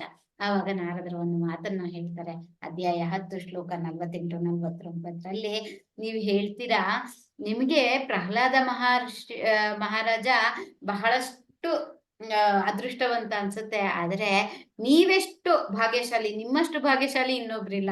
ನಿಮ್ ಜೊತೆ ಸಾಮಾನ್ಯ ಮನುಷ್ಯನಂತೆ ಪರಮ ಪ್ರಭು ಭಗವಂತ ನಿಮ್ ಜೊತೆ ನಿಮ್ಮ ಬಂಧುವಿನಂತೆ ಇದ್ದಾನೆ, ನಿಮ್ಮ ಜೊತೆ ಇದ್ದಾನೆ. ಇದನ್ನ ನಾವು ವಿಶ್ವರೂಪ ದರ್ಶನವನ್ನ ಅರ್ಜುನ ನೋಡಿದ ತಕ್ಷಣ ದಿಗ್ಭ್ರಮೆಗೊಳ್ತಾನೆ. ಆಗ ಅವನು, ನಾನು ಇಂತಹ ತಪ್ಪು ಮಾಡಿದೆ, ನಾನು ಓ ಗೆಳೆಯ ಕೃಷ್ಣ ರಣ ಹೇಳಿ ಅಂತ ಎಲ್ಲ ಒಂದೇ ಹಾಸಿಗೆಯಲ್ಲಿ ಮಲಗುತ್ತಿದ್ದಾಗ, ನಿನ್ನ ಜೊತೆ ನಾನು ಊಟ ಮಾಡುತ್ತಿದ್ದಾಗ ಏನೇನೆಲ್ಲ ನಿನಗೆ ರೇಗಿಸಿದ್ದೀವಿ, ಎಷ್ಟೆಷ್ಟೆಲ್ಲ ಮಾತಾಡಿದ್ದೀನಿ, ಆದ್ರೆ ನೀನು ಈ ರೀತಿ ಪರಮ ಪ್ರಭು ಇಷ್ಟು ದೊಡ್ಡವನು, ನನ್ನಿಂದ ಬಹಳಷ್ಟು ತಪ್ಪಾಗಿದೆ. ಎಷ್ಟೋ ಬಾರಿ ಓ ಕೃಷ್ಣ, ಓ ಗೆಳೆಯ, ಓ ಯಾದವ ಅಂತೆಲ್ಲ ಕರೆದಿದ್ದೀನಿ, ನನಗೆ ಕ್ಷಮೆ ಇರ್ಲಿ ಅಂತ ಅರ್ಜುನ ಕೇಳ್ತಾರಂತೆ. ಆದರೆ ಪಾಂಡವರ ಸ್ಥಾನನೇ ಹಾಗಿತ್ತಂತೆ. ಕೃಷ್ಣ ದೇವೋತ್ತಮ ಪರಮ ಪುರುಷ ಆಗಿದ್ರು ಕೂಡ, ಶ್ರೇಷ್ಠರಲ್ಲಿ ಪರಮ ಶ್ರೇಷ್ಠನಾಗಿದ್ದರು. ಅವನು ಆ ಅರಸು ಸಹೋದರರ ಅಂದ್ರೆ ಪಾಂಡವರ ಜೊತೆಯಲ್ಲಿದ್ದ ಪಾಂಡವ ಸಹೋದರರ ಭಕ್ತಿ ಕೃಷ್ಣನನ್ನ ಆಕರ್ಷಿಸಿತ್ತು. ಅದು ಶುದ್ಧ ಭಕ್ತಿ. ಭಕ್ತಿ ಸೇವಾ ಪ್ರಕ್ರಿಯೆ ಎಷ್ಟು ಘನತ್ತರ ದೊಡ್ಡದೆಂದರೆ ಇದೇ ಅದರ ಸಾಕ್ಷಿ. ಎಷ್ಟು ಜನ ಇರ್ತಾರೆ, ಯಾರೆಲ್ಲ ಇರ್ತಾರೆ, ಆದರೆ ಭಕ್ತಿ ಸೇವೆಗೆ ಒಲಿದು ಅವನು ಪಾಂಡವರ ಜೊತೆ ಇರ್ತಾನೆ. ಅದೇ ಯುಧಿಷ್ಠಿರನ ಜೊತೆ ಇದ್ದಿದ್ರೆ ಅವನು ಪೂರ್ಣ ರಾಜ್ಯವನ್ನ ಪಡ್ಕೊಂಡು ಆರಾಮಾಗಿ ಆನಂದಮಯ ಜೀವನವನ್ನ ಕಳೀತಾ ಇರ್ತಾನೆ. ಎಲ್ಲವೂ ಅವನ ಹತ್ರ ಇರುತ್ತೆ ಅಲ್ವಾ. ಆದ್ರೆ ಅವನು ಬರೀ ಯಾರೇ ಆಗಲಿ, ಎಷ್ಟು ಬಡವರೇ ಆಗಲಿ, ಎಷ್ಟು ಕಷ್ಟದಲ್ಲಿರ್ಲಿ, ಭಕ್ತಿಗೆ ಮಾತ್ರ ಬೆಲೆ ಕೊಡ್ತಾನೆ ಅನ್ನೋದಕ್ಕೆ ಇದೇ ಸಾಕ್ಷಿ. ಅಷ್ಟೇ ಅಲ್ಲ, ಎಲ್ಲರೂ ದೇವೋತ್ತಮ ಪರಮಪುರುಷ ಭಗವಂತ ನಮ್ ಕಡೆ ನೋಡಿದ್ರೆ ಸಾಕು ಅಂತ ಹೇಳಿದ್ರೆ, ಭಗವಂತ ಭಕ್ತರ ಕಡೆ ನೋಡ್ತಾ ಇರ್ತಾನಂತೆ. ಆ 2 ಪಕ್ಷಿಯ ಕಥೆಗಳನ್ನ ನಾನು ಹೇಳ್ತೀನಲ್ಲ ಯಾವಾಗ್ಲೂ, ಒಂದು ಆತ್ಮ ಒಂದು ಪರಮಾತ್ಮ. ನಾವ್ ಏನೇನೋ ಬ್ಯುಸಿ ಲೈಫಲ್ಲಿ ಮೈಂಡ್ ಹಾಕಿರ್ತೀವಿ, ಆದ್ರೆ ಪರಮಾತ್ಮ ಯಾವಾಗ್ಲೂ ನಮ್ ಕಡೆನೇ ನೋಡ್ತಾ ಇರ್ತಾನಂತೆ. ಯಾವಾಗ ನಾವು ಅವ್ರ ಕಡೆ ನೋಡ್ತೀವಿ, ಯಾವಾಗ ನಾವು ಅವನು ಭಕ್ತಿಯನ್ನ ತೋರಿಸ್ತೀವಿ ಅಂತ ಅವನು ಕಾತರನಾಗಿರ್ತಾನಂತೆ. ಹಾಗಾಗಿ ಪ್ರಭುವಿನ ಸೇವೆ ಮಾಡುವುದರಲ್ಲಿ ಎಂತಹ ಲಾಭ ಇದೆ ಅನ್ನೋದು ಭಕ್ತಿ ಸೇವೆ ಯಾರಿಗ್ ಬಂದಿರಲ್ವೋ ಅವ್ರಿಗೆ ಅರ್ಥ ಆಗಲ್ಲ, ತಿಳಿಯಲಾರರು. ಅರ್ಥ ಆಗಿಲ್ದಿರೋದ್ ಬೇರೆ, ಹೇಳಿದ್ರು ಕೂಡ ಅರ್ಥ ಆಗಲ್ಲ ಅಂತ ಇಲ್ಲಿ ತಿಳಿಸ್ತಾರೆ ಅಂತ ಹೇಳ್ತಾ 1ನೇ ಅಧ್ಯಾಯವನ್ನ ಮುಕ್ತಾಯ ಮಾಡ್ತೀನಿ. ಈಗ 2ನೇ ಅಧ್ಯಾಯ. ಮೊದಲಿಗೆ ನಾವು ಶುದ್ಧ ಭಕ್ತಿ ಅಂದ್ರೆ ಅದರ ಭಕ್ತಿಯ ಲಕ್ಷಣಗಳನ್ನ ನೋಡಿದ್ವಿ. ಈಗ ಪ್ರಾರಂಭಿಕ ಹಂತ, ಸ್ಟಾರ್ಟಿಂಗ್ ಅಲ್ಲಿ ಅವರು ಹೇಗಿರುತ್ತೆ ಅಂತಕ್ಕಂಥ ಪ್ರಾರಂಭ ಹಂತದ ವಿವರಣೆಯನ್ನ 2ನೇ ಅಧ್ಯಾಯದಲ್ಲಿ ನಾವು ತಿಳ್ಕೊಂತೀವಿ. ಯಾರು ಓದ್ತೀರಾ? ಹರೇ ಕೃಷ್ಣ. ಓದಿ ಗೀತಾ ಮೋಹನ್ ಮಾತಾಜಿ. ಹರೇ ಕೃಷ್ಣ. ಹರೇ ಕೃಷ್ಣ ಮಾತಾಜಿ. ಹರೇ ಕೃಷ್ಣ. ಅಧ್ಯಾಯ 2, ಭಕ್ತಿಯ ಪ್ರಾರಂಭಿಕ ಹಂತಗಳು. ಭಕ್ತಿ ರಸಾಮೃತ ಸಿಂಧುವಿನಲ್ಲಿ ಶೀಲರೂಪ ಗೋಸ್ವಾಮಿಯವರು ನಿರೂಪಿಸಿರುವ ಭಕ್ತಿ ಸೇವೆಯ 3 ಪ್ರಭೇದಗಳು ಇಂತಿವೆ: ಸಾಧನಾ ಭಕ್ತಿ, ಭಾವಭಕ್ತಿ ಮತ್ತು ಪ್ರೇಮ ಭಕ್ತಿ. ಈ 3 ಮುಖ್ಯ ಪ್ರಭೇದಗಳಲ್ಲಿ ಉಪವಿಭಾಗಗಳು ಇವೆ. ಸಾಧನಾ ಭಕ್ತಿ ಸೇವೆಯ ಪ್ರಭೇದದಲ್ಲಿ 2 ವಿಭಿನ್ನ ಗುಣಗಳಿವೆ. ಭಾವಭಕ್ತಿಯಲ್ಲಿ 4 ಮತ್ತು ಪ್ರೇಮ ಭಕ್ತಿಯಲ್ಲಿ 6 ಗುಣಗಳು ಇವೆ. ಈ ಗುಣಗಳನ್ನು ಶೀಲರೂಪ ಗೋಸ್ವಾಮಿಯವರು ಮುಂದೆ ವಿವರಿಸುತ್ತಾರೆ. ಭಕ್ತಿ ಸೇವೆ ಅಥವಾ ಕೃಷ್ಣ ಪ್ರಜ್ಞೆಗೆ ಅರ್ಹನಾದ ವ್ಯಕ್ತಿಯನ್ನು ಅವನ ವಿಶಿಷ್ಟ ಅಭಿರುಚಿಗಳಿಗನುಗುಣವಾಗಿ ವಿಭಾಗಿಸಬಹುದೆಂಬುದು ಈ ಸಂಬಂಧದಲ್ಲಿ ಶೀಲರೂಪ ಗೋಸ್ವಾಮಿಯವರು ನೀಡುವ ಸೂಚನೆಯಾಗಿದೆ. ಭಕ್ತಿ ಸೇವೆಯು ವ್ಯಕ್ತಿಯ ಪೂರ್ವ ಜನ್ಮದಿಂದ ಮುಂದುವರಿದು ಬಂದಿದ್ದೆಂಬುದು ಗೋಸ್ವಾಮಿಯವರ ಹೇಳಿಕೆ. ಈ ಹಿಂದೆ ಭಕ್ತಿ ಸೇವೆಯೊಂದಿಗೆ ಸಂಬಂಧವಿದ್ದ ಹೊರತು ಯಾರೂ ಅದನ್ನು ಕೈಗೊಳ್ಳಲಾರರು. ಉದಾಹರಣೆಗೆ, ನಾನು ಈ ಜನ್ಮದಲ್ಲಿ ಅಷ್ಟೋ ಇಷ್ಟೋ ಭಕ್ತಿ ಸೇವೆಯನ್ನು ಅಭ್ಯಸಿಸುತ್ತೇನೆ ಎಂದಿಟ್ಟುಕೊಳ್ಳೋಣ. ನಾನು ಆ ಸೇವೆಯನ್ನು 100ಕ್ಕೆ 100ರಷ್ಟು ಸರಿಯಾಗಿ ಮಾಡದಿದ್ದರೂ ಎಷ್ಟು ಮಾಡಿರುತ್ತೇನೋ ಅದು ಕಳೆದು ಹೋಗುವುದಿಲ್ಲ. ಈ ಜನ್ಮದಲ್ಲಿ ನಾನು ಆ ಸೇವೆಯನ್ನು ಎಲ್ಲಿಗೆ ನಿಲ್ಲಿಸಿರುತ್ತೇನೋ ಮುಂದಿನ ಜನ್ಮದಲ್ಲಿ ಅಲ್ಲಿಂದ ನಾನು ಅದನ್ನು ಮುಂದುವರಿಸುತ್ತೇನೆ. ಹೀಗೆ ಅವಿಚ್ಛಿನ್ನತೆ ಸದಾ ಇದ್ದೇ ಇರುತ್ತದೆ. ಒಂದು ವೇಳೆ ಅವಿಚ್ಛಿನ್ನತೆ ಇಲ್ಲದೆ ಹೋದರೆ ಒಬ್ಬ ವ್ಯಕ್ತಿಯು ಆಕಸ್ಮಿಕವಾಗಿ ಶುದ್ಧ ಭಕ್ತನೊಬ್ಬನ ಉಪದೇಶದಲ್ಲಿ ಆಸಕ್ತಿ ತಾಳಿದರೆ ಅಂತಹವನನ್ನು ನಾವು ಮಾನ್ಯ ಮಾಡಬಹುದು ಮತ್ತು ಆ ವ್ಯಕ್ತಿಯು ಭಕ್ತಿ ಸೇವಾ ಕಾರ್ಯದಲ್ಲಿ ಮುಂದುವರಿಯಬಹುದು. ಈ ಮಾತು ಹೇಗಾದರೂ ಇರಲಿ, ಭಗವದ್ಗೀತೆ ಮತ್ತು ಶ್ರೀಮದ್ ಭಾಗವತಗಳಂತಹ ಗ್ರಂಥಗಳಲ್ಲಿ ಸ್ವಾಭಾವಿಕವಾಗಿಯೇ ಒಲವುಳ್ಳವರಿಗೆ ಮಾನಸಿಕ ಕಲ್ಪನೆಗಳಲ್ಲೂ ವಾದ ವಿವಾದಗಳಲ್ಲೂ ತೊಡಗುವ ಅಭ್ಯಾಸವುಳ್ಳ ಜನರಿಗಿಂತ ಹೆಚ್ಚು ಸುಲಭವಾಗಿ ಭಕ್ತಿ ಸೇವೆ ಒಲಿಯುತ್ತದೆ. ಧನ್ಯವಾದ. ಹರೇ ಕೃಷ್ಣ ಮಾತಾಜಿ. ಇಲ್ಲಿ ಎಷ್ಟು ಚೆನ್ನಾಗಿ ಹೇಳ್ತಾರೆ ಅಂದ್ರೆ, ನಾವು ಇದರಲ್ಲಿ ಹಂತಗಳು ಅಂತ ಏನ್ ಹೇಳ್ತಾರೆ, ಮೊದಲಿಗೆ ರೂಪ ಗೋಸ್ವಾಮಿಯವರು ಈ ಭಕ್ತಿ ಸೇವೆಯಲ್ಲಿ 3 ಪ್ರಭೇದಗಳಾಗಿ ವಿಂಗಡಿಸಿ ಹೇಳ್ತಾರೆ ಈ ಭಕ್ತಿ ರಸಾಮೃತ ಸಿಂಧುವಿನಲ್ಲಿ. ಅದರಲ್ಲಿ ಸಾಧನಾ ಭಕ್ತಿ, ಭಾವಭಕ್ತಿ, ಪ್ರೇಮ ಭಕ್ತಿ. ನಾವು ಸಾಧನಾ ಭಕ್ತಿಯಲ್ಲಿ 2 ವಿಭಿನ್ನ ಗುಣಗಳಿದೆ, ಅದನ್ನ ಈ ಅಧ್ಯಾಯದಲ್ಲಿ ತಿಳ್ಕೊಂತೀವಿ. ಇನ್ನ ಭಾವಭಕ್ತಿ ಮತ್ತೆ ಪ್ರೇಮ ಭಕ್ತಿಗಳಲ್ಲಿ 4 ಮತ್ತು 6 ಗುಣಗಳಿದೆ, ಅದು ಮುಂದಿನ ಅಧ್ಯಾಯಗಳಲ್ಲಿ ಬರ್ತಾ ಹೋಗುತ್ತೆ. ಇಲ್ಲಿ ನಾವೊಂದು ವಿಚಾರವನ್ನ ತಿಳ್ಕೊಂತೀವಿ. ಭಕ್ತಿ ಸೇವೆ ಅಥವಾ ಕೃಷ್ಣ ಪ್ರಜ್ಞೆಗೆ ಅರ್ಹನಾದ ವ್ಯಕ್ತಿ ಏನ್ ಮಾಡ್ತಾರೆ, ಅವನ ವಿಶಿಷ್ಟ ಅಭಿರುಚಿಗಳಿಗನುಗುಣವಾಗಿ ವಿಭಾಗಿಸಬಹುದು. ಯಾವ ರೀತಿಯಲ್ಲಿ ಇರ್ತಾರೆ, ಬೇರೆ ಬೇರೆ ರೀತಿಯ ಭಕ್ತರನ್ನು ಕೂಡ ವಿಭಾಗಿಸಿ ಇಲ್ಲಿ ಸಾಧನಾ ಭಕ್ತಿ, ಭಾವಭಕ್ತಿ, ಪ್ರೇಮ ಭಕ್ತಿ ಇಲ್ಲಿ ರೂಪ ಗೋಸ್ವಾಮಿಯವರು ನಮ್ಗೆ ತಿಳಿಸಿದ್ದಾರೆ. ಏನ್ ಹೇಳ್ತಾರೆ ಅಂದ್ರೆ, ರೂಪ ಗೋಸ್ವಾಮಿಯವರು ಭಕ್ತಿ ಸೇವೆ ವ್ಯಕ್ತಿ ಮುಂದುವರೆದು ಬಂದದ್ದು ಅಂದ್ರೆ, ನಾವು ಕೃಷ್ಣ ಪ್ರಜ್ಞೆಯಲ್ಲಿ ಇವತ್ತು ಭಕ್ತಿ ಅಂದ್ರೆ ಏನು ಕೇಳಲಿಕ್ಕೆ ಬಂದಿದೀವಿ ಅಂದ್ರೆ, ಸಡನ್ ಆಗಿ ಮಲಗಿದವ್ರಿಗೆ ಎದ್ದು ಅಥವಾ ಬುದ್ಧ ಬೋಧಿ ವೃಕ್ಷದ ಕೆಳಗೆ ಕೂತಿದ ತಕ್ಷಣ ಜ್ಞಾನೋದಯ ಆಯ್ತಲ್ಲ, ಹಾಗೆ ಆ ರೀತಿಯಲ್ಲ. ಅದು ಎಷ್ಟೋ ಜನ್ಮದಲ್ಲಿ ನಾವು ಮಾಡಿಕೊಂಡು ಬಂದಂತಹ ಭಕ್ತಿಯ ಮುಂದುವರಿಕೆ. ಕೃಷ್ಣ ಏನ್ ಮಾಡ್ತಾನೆ, ನಾವೀಗ ಗಣಪತಿಯನ್ನ ಇಷ್ಟಪಡ್ತಾ ಇರ್ತೀವಿ, ಅದು ತಪ್ಪು ಅಂತ ತೋರ್ಸಲ್ಲ, ಇನ್ನ ಅದನ್ನ ಗಟ್ಟಿಗೊಳಿಸ್ತಾನೆ. ಯಾಕೆ? ಅದು ಹಂತಗಳು. ನಾವು ಇವತ್ತು ಮಾಡ್ಬೋದು ಒಂದು ದೇವಾನುದೇವತೆ, ಆದ್ರೆ ಆ ಭಕ್ತಿ ಮುಂದುವರಿತಾ ಏನಾಗುತ್ತೆ, ಎಲ್ಲಾ ಮಾರ್ಗಗಳು ನನ್ನನ್ನೇ ಸೇರುತ್ತವೆ. ಇವತ್ತಲ್ಲ ನಾಳೆ ಅವರು ಸತ್ವಗುಣದಿಂದ ಏನೋ ಅಟ್ಲೀಸ್ಟ್ ತಮೋಗುಣ ಬಿಡ್ತಾರ, ರಜೋಗುಣ ಬಿಡ್ತಾರ, ಒಂದು ದೇವರನ್ನ ಪೂಜಿಸಿದ್ದಾರೆ ಅಂದ್ರೆ ಸತ್ವಗುಣಕ್ಕೆ ಬರ್ತಾರ. ಆಮೇಲೆ ತಿಳಿತಾ ಸತ್ವಗುಣವನ್ನ ಮೀರಿ ಆಧ್ಯಾತ್ಮಿಕ ಲೋಕ ಕೃಷ್ಣ ಧಾಮಕ್ಕೆ ಹೋಗ್ತಾನೆ. ಹಾಗಾಗಿ ಅದನ್ನ ಕೂಡ ಗಟ್ಟಿಗೊಳಿಸ್ತಾನೆ ಭಗವಂತ. ನಾವು ಹಿಂದಿನ 5-6 ಜನ್ಮಗಳಲ್ಲಿ ಎಲ್ಲಾ ರೀತಿಯ ಏನೇನೆಲ್ಲ ನಾವು ನಿನ್ನೆ ಅಂತೂ ನಾವು ಓದಿದ್ದು ನನ್ಗೆ ಆಶ್ಚರ್ಯ ಆಯ್ತು. ಎಷ್ಟೋ ಜನ ಸಹಸ್ರಾರು ಜನ್ಮ ತಗೊಂತಾರಂತೆ ಭಗವದ್ಗೀತೆಯ ಹೆಜ್ಜೆ ಇಡ್ಲಿಕ್ಕೆ, ಅಂದ್ರೆ ಭಗವಂತನನ್ನ ಅರಿಯಲಿಕ್ಕೆ, ಆತ್ಮ ದೇಹ ಬೇರೆ ಅಂತ ತಿಳ್ಕೊಳ್ಳೋದಿಕ್ಕೆ. ಹಾಗೆ ನಾವೆಷ್ಟು ಜನ್ಮ ಪಡೆದುಕೊಂಡು ಬಂದಿದೀವೋ ಗೊತ್ತಿಲ್ಲ. ಇಲ್ಲಿ ಒಂದು ಹೇಳ್ತಾರೆ, ಕೆಲವರು ಬಹಳಷ್ಟು ಭಕ್ತಿ ಸೇವೆನ ಅಭ್ಯಾಸ ಮಾಡ್ತೀನಿ ಅನ್ಕೊಂತಾರೆ, ಆದ್ರೆ ಕೆಲವ್ರಿಗೆ ಏನಾಗುತ್ತೆ, ಸಡನ್ ಆಗಿ ಬಂದ್ಬಿಡತ್ತೆ. ಅಂತವ್ರನ್ನ ನಾವು ಅಯ್ಯೋ ಇವ್ರೇನು ಇದ್ದಕ್ಕಿದ್ದಂಗೆ ಇವ್ರಿಗೆ ಭಕ್ತಿ ಸೇವೆಯನ್ನ ಕೊಟ್ಬಿಟ್ರಾಗುತ್ತಾ, ಇದ್ದಕ್ಕಿದ್ದಂಗೆ ಹರಿದಾಸ ಠಾಕೂರರನ್ನ ನಾಮದಾಸರು ಅಂತ ಅಂದ್ಬಿಟ್ಟು ನಮ್ಮ ಚೈತನ್ಯ ಮಹಾಪ್ರಭುಗಳು ಘೋಷಿಸ್ಬಿಡ್ತಾರೆ. ಅವಾಗ ಎಲ್ಲರಿಗೂ ಸಿಟ್ಟು ಬಂದು ಆ ಒಂದು ವೇಷೆಯನ್ನ ಕಳಿಸಿ ಅವಳು ಕೂಡ ಶಿಷ್ಯೆಯನ್ನ. ಇಲ್ಲಿನ ಒಂದು ವಿಚಾರವನ್ನ ತಿಳ್ಕೊಬೇಕು. ವಿಶ್ವಾಮಿತ್ರನ ಹತ್ತಿರ ಮೇನಕ್ಕೆ ಹೋದಾಗ ವಿಶ್ವಾಮಿತ್ರ ವಿಚಲಿತನಾಗ್ತಾನೆ. ಅದೇ ಕೃಷ್ಣ ಪ್ರಜ್ಞೆಯಲ್ಲಿರುವ ಹರಿದಾಸ ಠಾಕೂರರ ಹತ್ತಿರ ವೇಶ್ಯೆ ಹೋದಾಗ ವೇಶ್ಯೆ ಕೃಷ್ಣ ಪ್ರಜ್ಞೆಗೆ ಇಳಿದು ಅವಳು ಏನ್ ಮಾಡ್ತಾಳೆ, ಅದನ್ನ ಅಭ್ಯಾಸ ಮಾಡ್ಕೊಂಡು ಜಪವನ್ನ ಶುರು ಮಾಡ್ತಾಳೆ. ಇದೇ ಏನಂತಾರೆ ವ್ಯತ್ಯಾಸ ನಮ್ಮ ಕೃಷ್ಣ ಪ್ರಜ್ಞೆಯಲ್ಲಿ. ನಾವು ಬೇರೆಯವ್ರನ್ನ ಕೂಡ ಬದಲಾವಣೆ ಮಾಡ್ತಕ್ಕಂತಹ ಅವಕಾಶ ಇರುತ್ತೆ ಹೊರ್ತು ನಾವು ಒಂದ್ ಸತಿ ಕೃಷ್ಣ ಪ್ರಜ್ಞೆ ಬಂದ್ಮೇಲೆ ಕೃಷ್ಣ ಕೂಡ ನಮ್ನ ಬಿಡ್ಸಕ್ಕಾಗಲ್ಲ ಅಂತಾರಲ್ಲ, ಹಾಗೆ ಸಾಧ್ಯನೇ ಇಲ್ಲ. ಇದು ಎಷ್ಟೋ ಜನ್ಮಗಳಿಂದ ಬಂದಿದ್ದು ಅಂತ ಇಲ್ಲಿ ಹೇಳ್ತಾ ಇದ್ದಾರೆ. ಅದೇನೇ ಇರ್ಲಿ, ಇಲ್ಲಿ ಹೇಳ್ತಾರೆ ಭಗವದ್ಗೀತೆ ಭಾಗವತ ಶ್ರೀಮದ್ ಭಾಗವತಗಳಂತಹ ಗ್ರಂಥ ಅದನ್ನ ತಿಳ್ಕೋಬೇಕು, ಓದ್ಬೇಕು ಅಂತ ಯಾರು ಇಚ್ಛೆ ಪಟ್ಟು ಅದನ್ನ ತಿಳ್ಕೊಂತಾರೋ ಅವರಿಗೆ ಸುಲಭವಾಗಿ ಭಕ್ತಿ ಸೇವೆ ಒಲಿಯುತ್ತಂತೆ. ಬೇರೆ ರೀತಿ ಇವಾಗ ಇಂತಹ ಉಪವಾಸ ಮಾಡ್ಬೇಕು, ಇಂತಹ ದೇವಸ್ಥಾನಕ್ಕೆ ಹೋಗ್ಬೇಕು, ಇಂತಹ ಉರುಳು ಸೇವೆ ಮಾಡ್ಬೇಕು, ಇಂತಹ ಬಹಳಷ್ಟು ರೀತಿಗಳಿದೆ.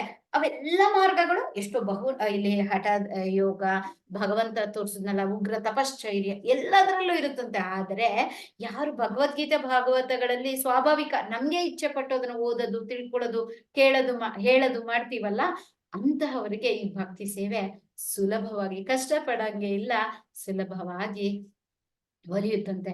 ಸತ್ಯವಾಗ್ಲೂ ಹೇಳ್ತೇನೆ, ನನಗೆ ಒಂದು 8ನೇ ತರಗತಿಯಿಂದ ಭಗವದ್ಗೀತೆ ಏನು ತಿಳ್ಕೊಬೇಕು ಅಂತ ಒಂದ್ ಚಿಕ್ಕ ಕಿಡಿ ಹತ್ತಿದ್ದಷ್ಟೇ.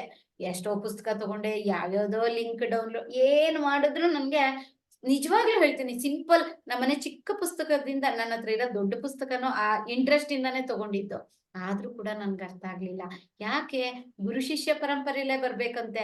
ಸಡನ್ ಆಗಿ ನನ್ಗೆ ಒಂದೇ ಒಂದ್ಸತಿ 18 ದಿನದ ಅಧ್ಯಾಯ ತಗೊಂಡಿದ ತಕ್ಷಣ ನೆಕ್ಸ್ಟ್ ನಾನ್ ಕ್ಲಾಸ್ ತಗೊಂತೀನಿ ಅಂದ್ರೆ ಅದು ಸತ್ಯವಾಗ್ಲೂ ಹೇಳ್ತೀನಿ, ನಂಗೆ ಈಗ್ಲೂ ಅಷ್ಟು ಪರ್ಫೆಕ್ಟ್ ಇಲ್ಲ. ಶ್ಲೋಕ ಕೂಡ ನನ್ಗೆ ಹೇಳಲಿಕ್ಕೆ ಬರ್ತಿರ್ಲಿಲ್ಲ. ಆದ್ರೆ ನನ್ಗೆ ಹೇಳಿ ಕ್ಲಾಸನ್ನ ತಗೋ ಅಂತ ಕೊಟ್ರು ನಮ್ಮನಿಷ್ಠದಾಸ್ ಪ್ರಭುಜಿ ಒಂದು ದಿನ. ಅದು ಎಲ್ಲ ಕೇಳಿದಾಗ ಅವರಿಗೆ ಅದು ಎಷ್ಟೋ ಜನ್ಮದಿಂದ ಬಂದಿರುತ್ತೆ ಅಂತ ಖಂಡಿತ ಹೇಳ್ಬೋದು. ಇನ್ನೊಂದು ಮಾತನ್ನ ನಾನು ಇದನ್ನ ಯಾವಾಗ್ಲೂ ಏನು ಕೇಳ್ತೀನಿ ಗೊತ್ತಾ, ಏನೋ ನಾನು ಕಲ್ತಿದ್ದೀನಿ ಅಥವಾ ಹೇಳ್ತೀನಿ ಅಂತಲ್ಲ, ನನಗೇನೋ ನಮ್ ಸಿಸ್ಟರ್, ನನ್ನ ಅಕ್ಕ ಯಾವಾಗ್ಲೂ ಹೇಳೋಳು, ಏನಾದ್ರೂ ಒಂದು ರಕ್ಷಣೆ ಇರ್ಬೇಕು, ಏನೋ ದೇವಸ್ಥಾನಕ್ಕೆ ಜಾಸ್ತಿ ಪೂಜೆ ಮಾಡೋದು, ಇನ್ನೊಂದ್ ಮಾಡೋದು, ಧ್ಯಾನ ಮಾಡೋದು, ಮೆಡಿಟೇಷನ್, ಯಾವ್ದಲ್ಲಾದ್ರೂ ಒಂದ್ರಲ್ಲಿರೋ ಭಗವಂತ ಕಾಪಾಡ್ಬೇಕು, ಏನಾದ್ರೂ ಒಂದು ಮಾಡು ಅಂತ ಹೇಳ್ತಿದ್ಲು ಗೊತ್ತಾ. ಆದ್ರೆ ಈಗ ಎಲ್ಲರಿಗೂ ಆಶ್ಚರ್ಯ, ಆ ರೀತಿ ಅದು ಸಡನ್ ಆಗಿ ಯಾವ್ದೋ ಒಂದ್ ಸಮಯ ಬರ್ಬೇಕಂತಾರಲ್ಲ, ಎಲ್ಲ ಪಾಪಗಳು 0 ಆದಾಗ ಕೃಷ್ಣ ಭಕ್ತಿ ಬರುತ್ತೆ ಅಂತ ಹೇಳ್ತಾರೆ. ಅದೇನೋ ನನಗ್ ಗೊತ್ತಿಲ್ಲ. ಒಮ್ಮೆ ನಾನು ಈ 18 ದಿನದ ಕ್ಲಾಸ್, ಅದು ಅರ್ಧ ಆಫೀಸಲ್ಲಿ ಕೇಳ್ತಿದ್ದೆ, 5:30 to 6:30 ಇರ್ತಿತ್ತು. 5:30 ಹೊರಟು 5 to 6 ಅರ್ಧ ಗಂಟೆ ಆಫೀಸಲ್ಲಿ ಕೇಳ್ತಿದ್ದೆ. ಇನ್ನ ಇಯರ್ಫೋನ್ಸ್ ನಾನು ಯೂಸ್ ಮಾಡೋಳೆ ಅಲ್ಲ, ಕ್ಲಾಸಿಗೋಸ್ಕರ ಕೇಳ್ತಿದ್ದೆ. ಆದ್ರೂ ಎಷ್ಟೆಲ್ಲ ಮಿಸ್ ಮಾಡ್ಕೊಂಡ್ ಕೇಳ್ತಿದ್ದೆ. ನನ್ನಂತವಳಿಗೆ ಈ ಭಗವದ್ಗೀತೆ ಸ್ವಲ್ಪ ಮಟ್ಟಿಗೆ ಅರ್ಥ ಆಗಿ ಹೇಳ್ತಿದ್ದೀನಂದ್ರೆ ನಿಮ್ಮೆಲ್ಲರಿಗೂ ಸಾಧ್ಯ ಇದೆ. ಭಗವದ್ಗೀತೆ ದಯವಿಟ್ಟು ಕಷ್ಟ ಅನ್ಕೋಬೇಡಿ. ನಾನು ನೆಕ್ಸ್ಟ್ ಪಾಡ್ಕಾಸ್ಟ್ ಕೂಡ ಸ್ಟಾರ್ಟ್ ಮಾಡ್ತಾ ಇದ್ದೀನಿ, ನನ್ನ ಚಾನಲ್ ಕೂಡ ಇದೆ ಯೂಟ್ಯೂಬ್ ಅಲ್ಲಿ. ಭಗವದ್ಗೀತೆ ಬಲು ಸುಲಭ ಅಂತ ಒಂದೊಂದು ಶ್ಲೋಕನೂ ಈಸಿಯಾಗಿ ಹೇಳ್ಕೊಡ್ತೀನಿ. ನಮ್ಮ ಧರ್ಮಗ್ರಂಥವನ್ನ ನಾವು ತಿಳ್ಕೊಬೇಕು, ನಮ್ಮ ಸಂಸಾರಕ್ಕೆ ಹೇಳ್ಕೊಡ್ಬೇಕು, ನಮ್ಮ ಸುತ್ತಮುತ್ತಲಿನವ್ರಿಗೆ ಹೇಳ್ಕೊಬೇಕು, ನಮ್ಮ ರಿಲೇಟಿವ್ಸ್ ಅಲ್ಲಿ, ನಮ್ಮ ಕ್ಲಾಸ್, ನಮ್ಮ ಆಫೀಸ್ ಅಲ್ಲಿ. ಅಷ್ಟೇ ಯಾಕೆ, ನಾನು ಗೌರ್ಮೆಂಟ್ ಆಫೀಸ್ ವಿಧಾನಸೌಧ ಎಲ್ಲ ಹೋಗ್ತೀನಲ್ಲ, ವೇದಾವತಿ ಮಾತಾಜಿ ಅಂತ, ಅವ್ರು ಕೂಡ ನನ್ನ ಕ್ಲಾಸಸ್, ಅವ್ರ ಫುಲ್ ಫ್ಯಾಮಿಲಿ ನನ್ನ ಕ್ಲಾಸ್ ಇದು ಅಟೆಂಡ್ ಮಾಡಿದ್ದಾರೆ. ಹಾಗೆ ಯಾರಿಗೂ ನಾನು ಬಿಡಲ್ಲ. ನನ್ನ ಆಫೀಸ್ ವಿಚಾರ ಬೈ ಚಾನ್ಸ್ ಯಾವ್ದಾದ್ರು ಒಂದು ಪಾಯಿಂಟ್ ಬಿಟ್ರು ಪರವಾಗಿಲ್ಲ, ನಾನು ಇದಕ್ಕೆ ಸೇರ್ಕೊಳ್ಳಿ ಅಂತ ಹೇಳೋದು ಖಂಡಿತ ಬಿಡಲ್ಲ.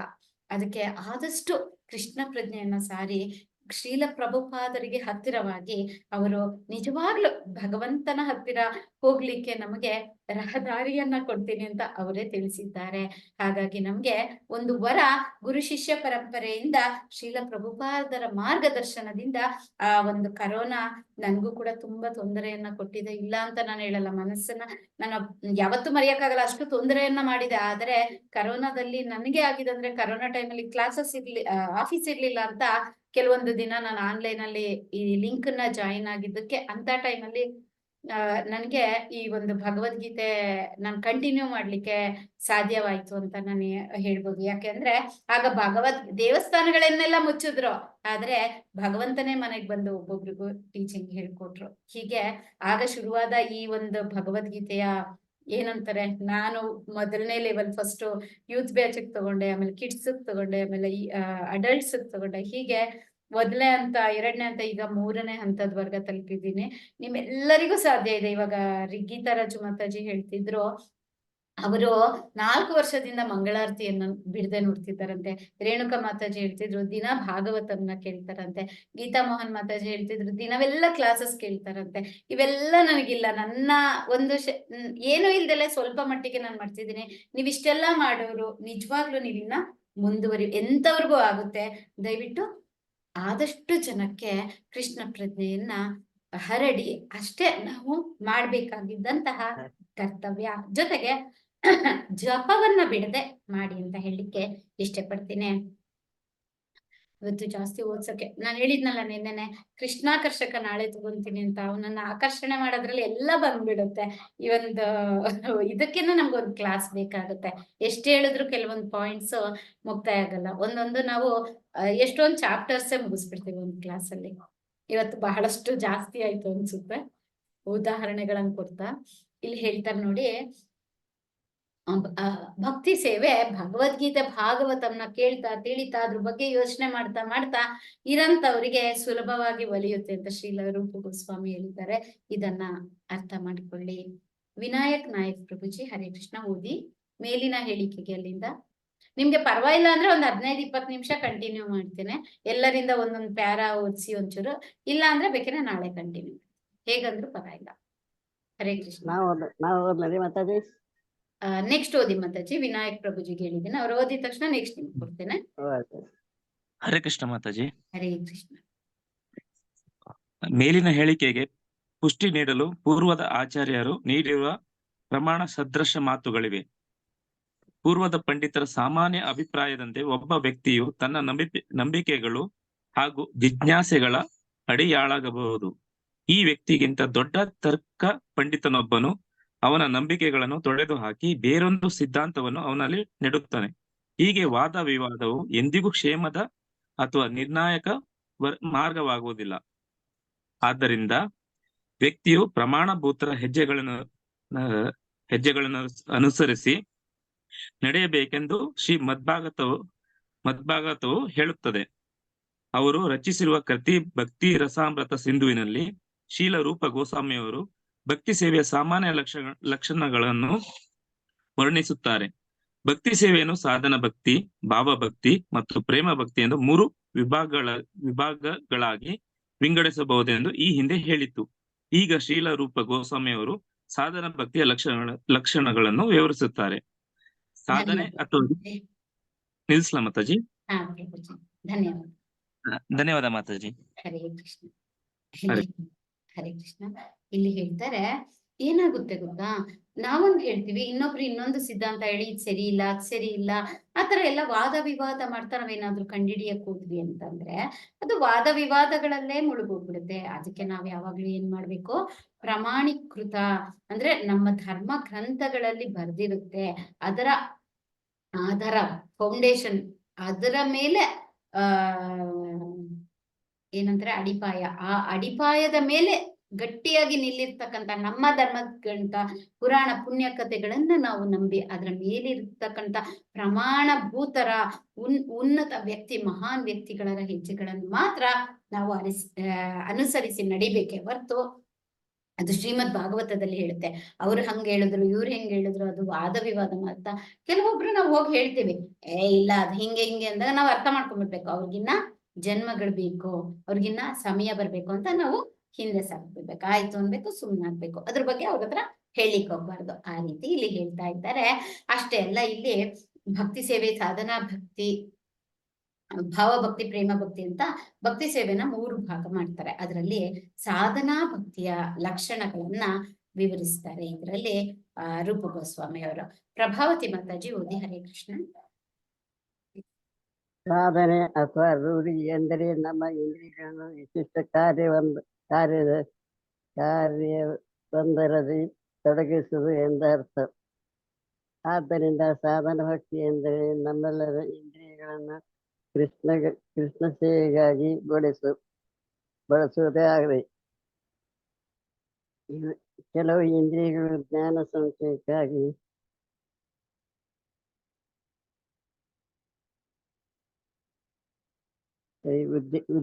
ಉದ್ದೇಶಿತವಾಗಿವೆ.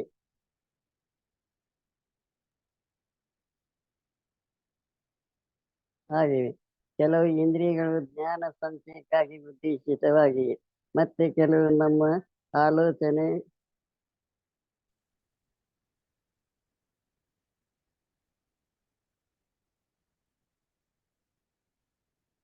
ನಮ್ಮ ಮನಸ್ಸು ಆಲೋಚನೆ ಇಂದ್ರಿಯಗಳು ಯಾರಿಗೆ ಹೋಗ್ಲಿಕ್ಕೆ ಕೈ ಹಿಡ್ಕೊಂಡು ದೊಡ್ಡದಾಗ್ತವೆ ಸಣ್ಣದಾಗ್ತವೆ. ಹಾ ಹಾ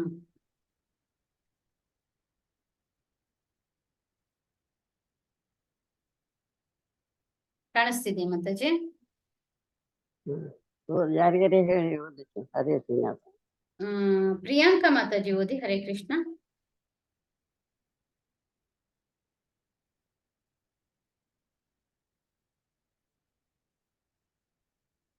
ವರದಾ ಮಾತಾಜಿ ಹರೇ ಕೃಷ್ಣ. ಹರೇ ಕೃಷ್ಣ ಮಾತಾಜಿ. ಹರೇ ಕೃಷ್ಣ. ಇವತ್ತು ಓದಿಲ್ಲ ಅಲ್ವಾ ಮಾತಾಜಿ? ಇಲ್ಲ ಇಲ್ಲ. ಹಾ ಓದಿ ಮಾತಾಜಿ. ಹಾಗಾಗಿ ರೂಢಿ ಅಲ್ಲಿಂದ ಓದಿ.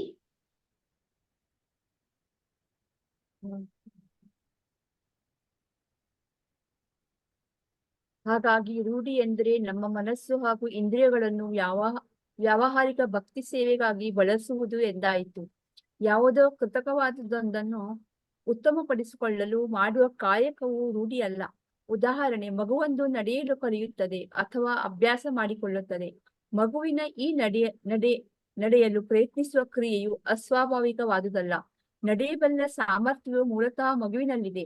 ಸ್ವಲ್ಪ ಅಭ್ಯಾಸದಿಂದ ಅದು ಸುಲಭವಾಗಿ ನಡೆಯಲು ಪ್ರಾರಂಭಿಸುತ್ತದೆ. ಹೀಗೆಯೇ ಪ್ರಭುವಿಗೆ ಸಲ್ಲಿಸುವ ಭಕ್ತಿ ಸೇವೆಯು ಪ್ರತಿ ಜೀವಿಯು ಸ್ವಾಭಾವಿಕ ಪ್ರವೃತ್ತಿ.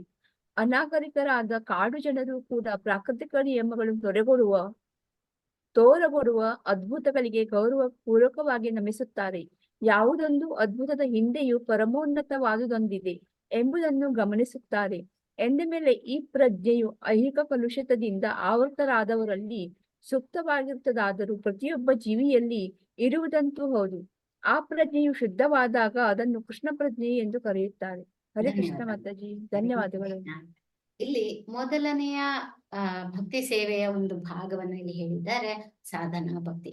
ಸಾಧನಾ ಭಕ್ತಿ ಅಂದ್ರೆ ಮೊದಲಿಗೆ ಏನ್ ಮಾಡೋದು, ರೂಢಿ ಮಾಡ್ಕೊಳ್ಳೋದು, ಅಭ್ಯಾಸ, ಹ್ಯಾಬಿಟ್. ಅಂದ್ರೆ ಹ್ಯಾಬಿಟ್ ಅಲ್ಲಿ ಹೆಚ್ ತೆಗೆದ್ರೆ ಎ ಬಿಟ್ ಉಳಿಯುತ್ತಂತೆ, ಎ ತೆಗೆದ್ರೆ ಬಿಟ್ ಉಳಿಯುತ್ತೆ, ಬಿ ತೆಗೆದ್ರೆ ಇನ್ನ ಇಟ್, ಐ ತೆಗೆದ್ರೆ ಟಿ ಉಳಿಯುತ್ತಂತೆ. ಹಾಗೆ ಅಭ್ಯಾಸ ಅನ್ನೋದು ಹೋಗೋದೇ ಇಲ್ಲಂತೆ.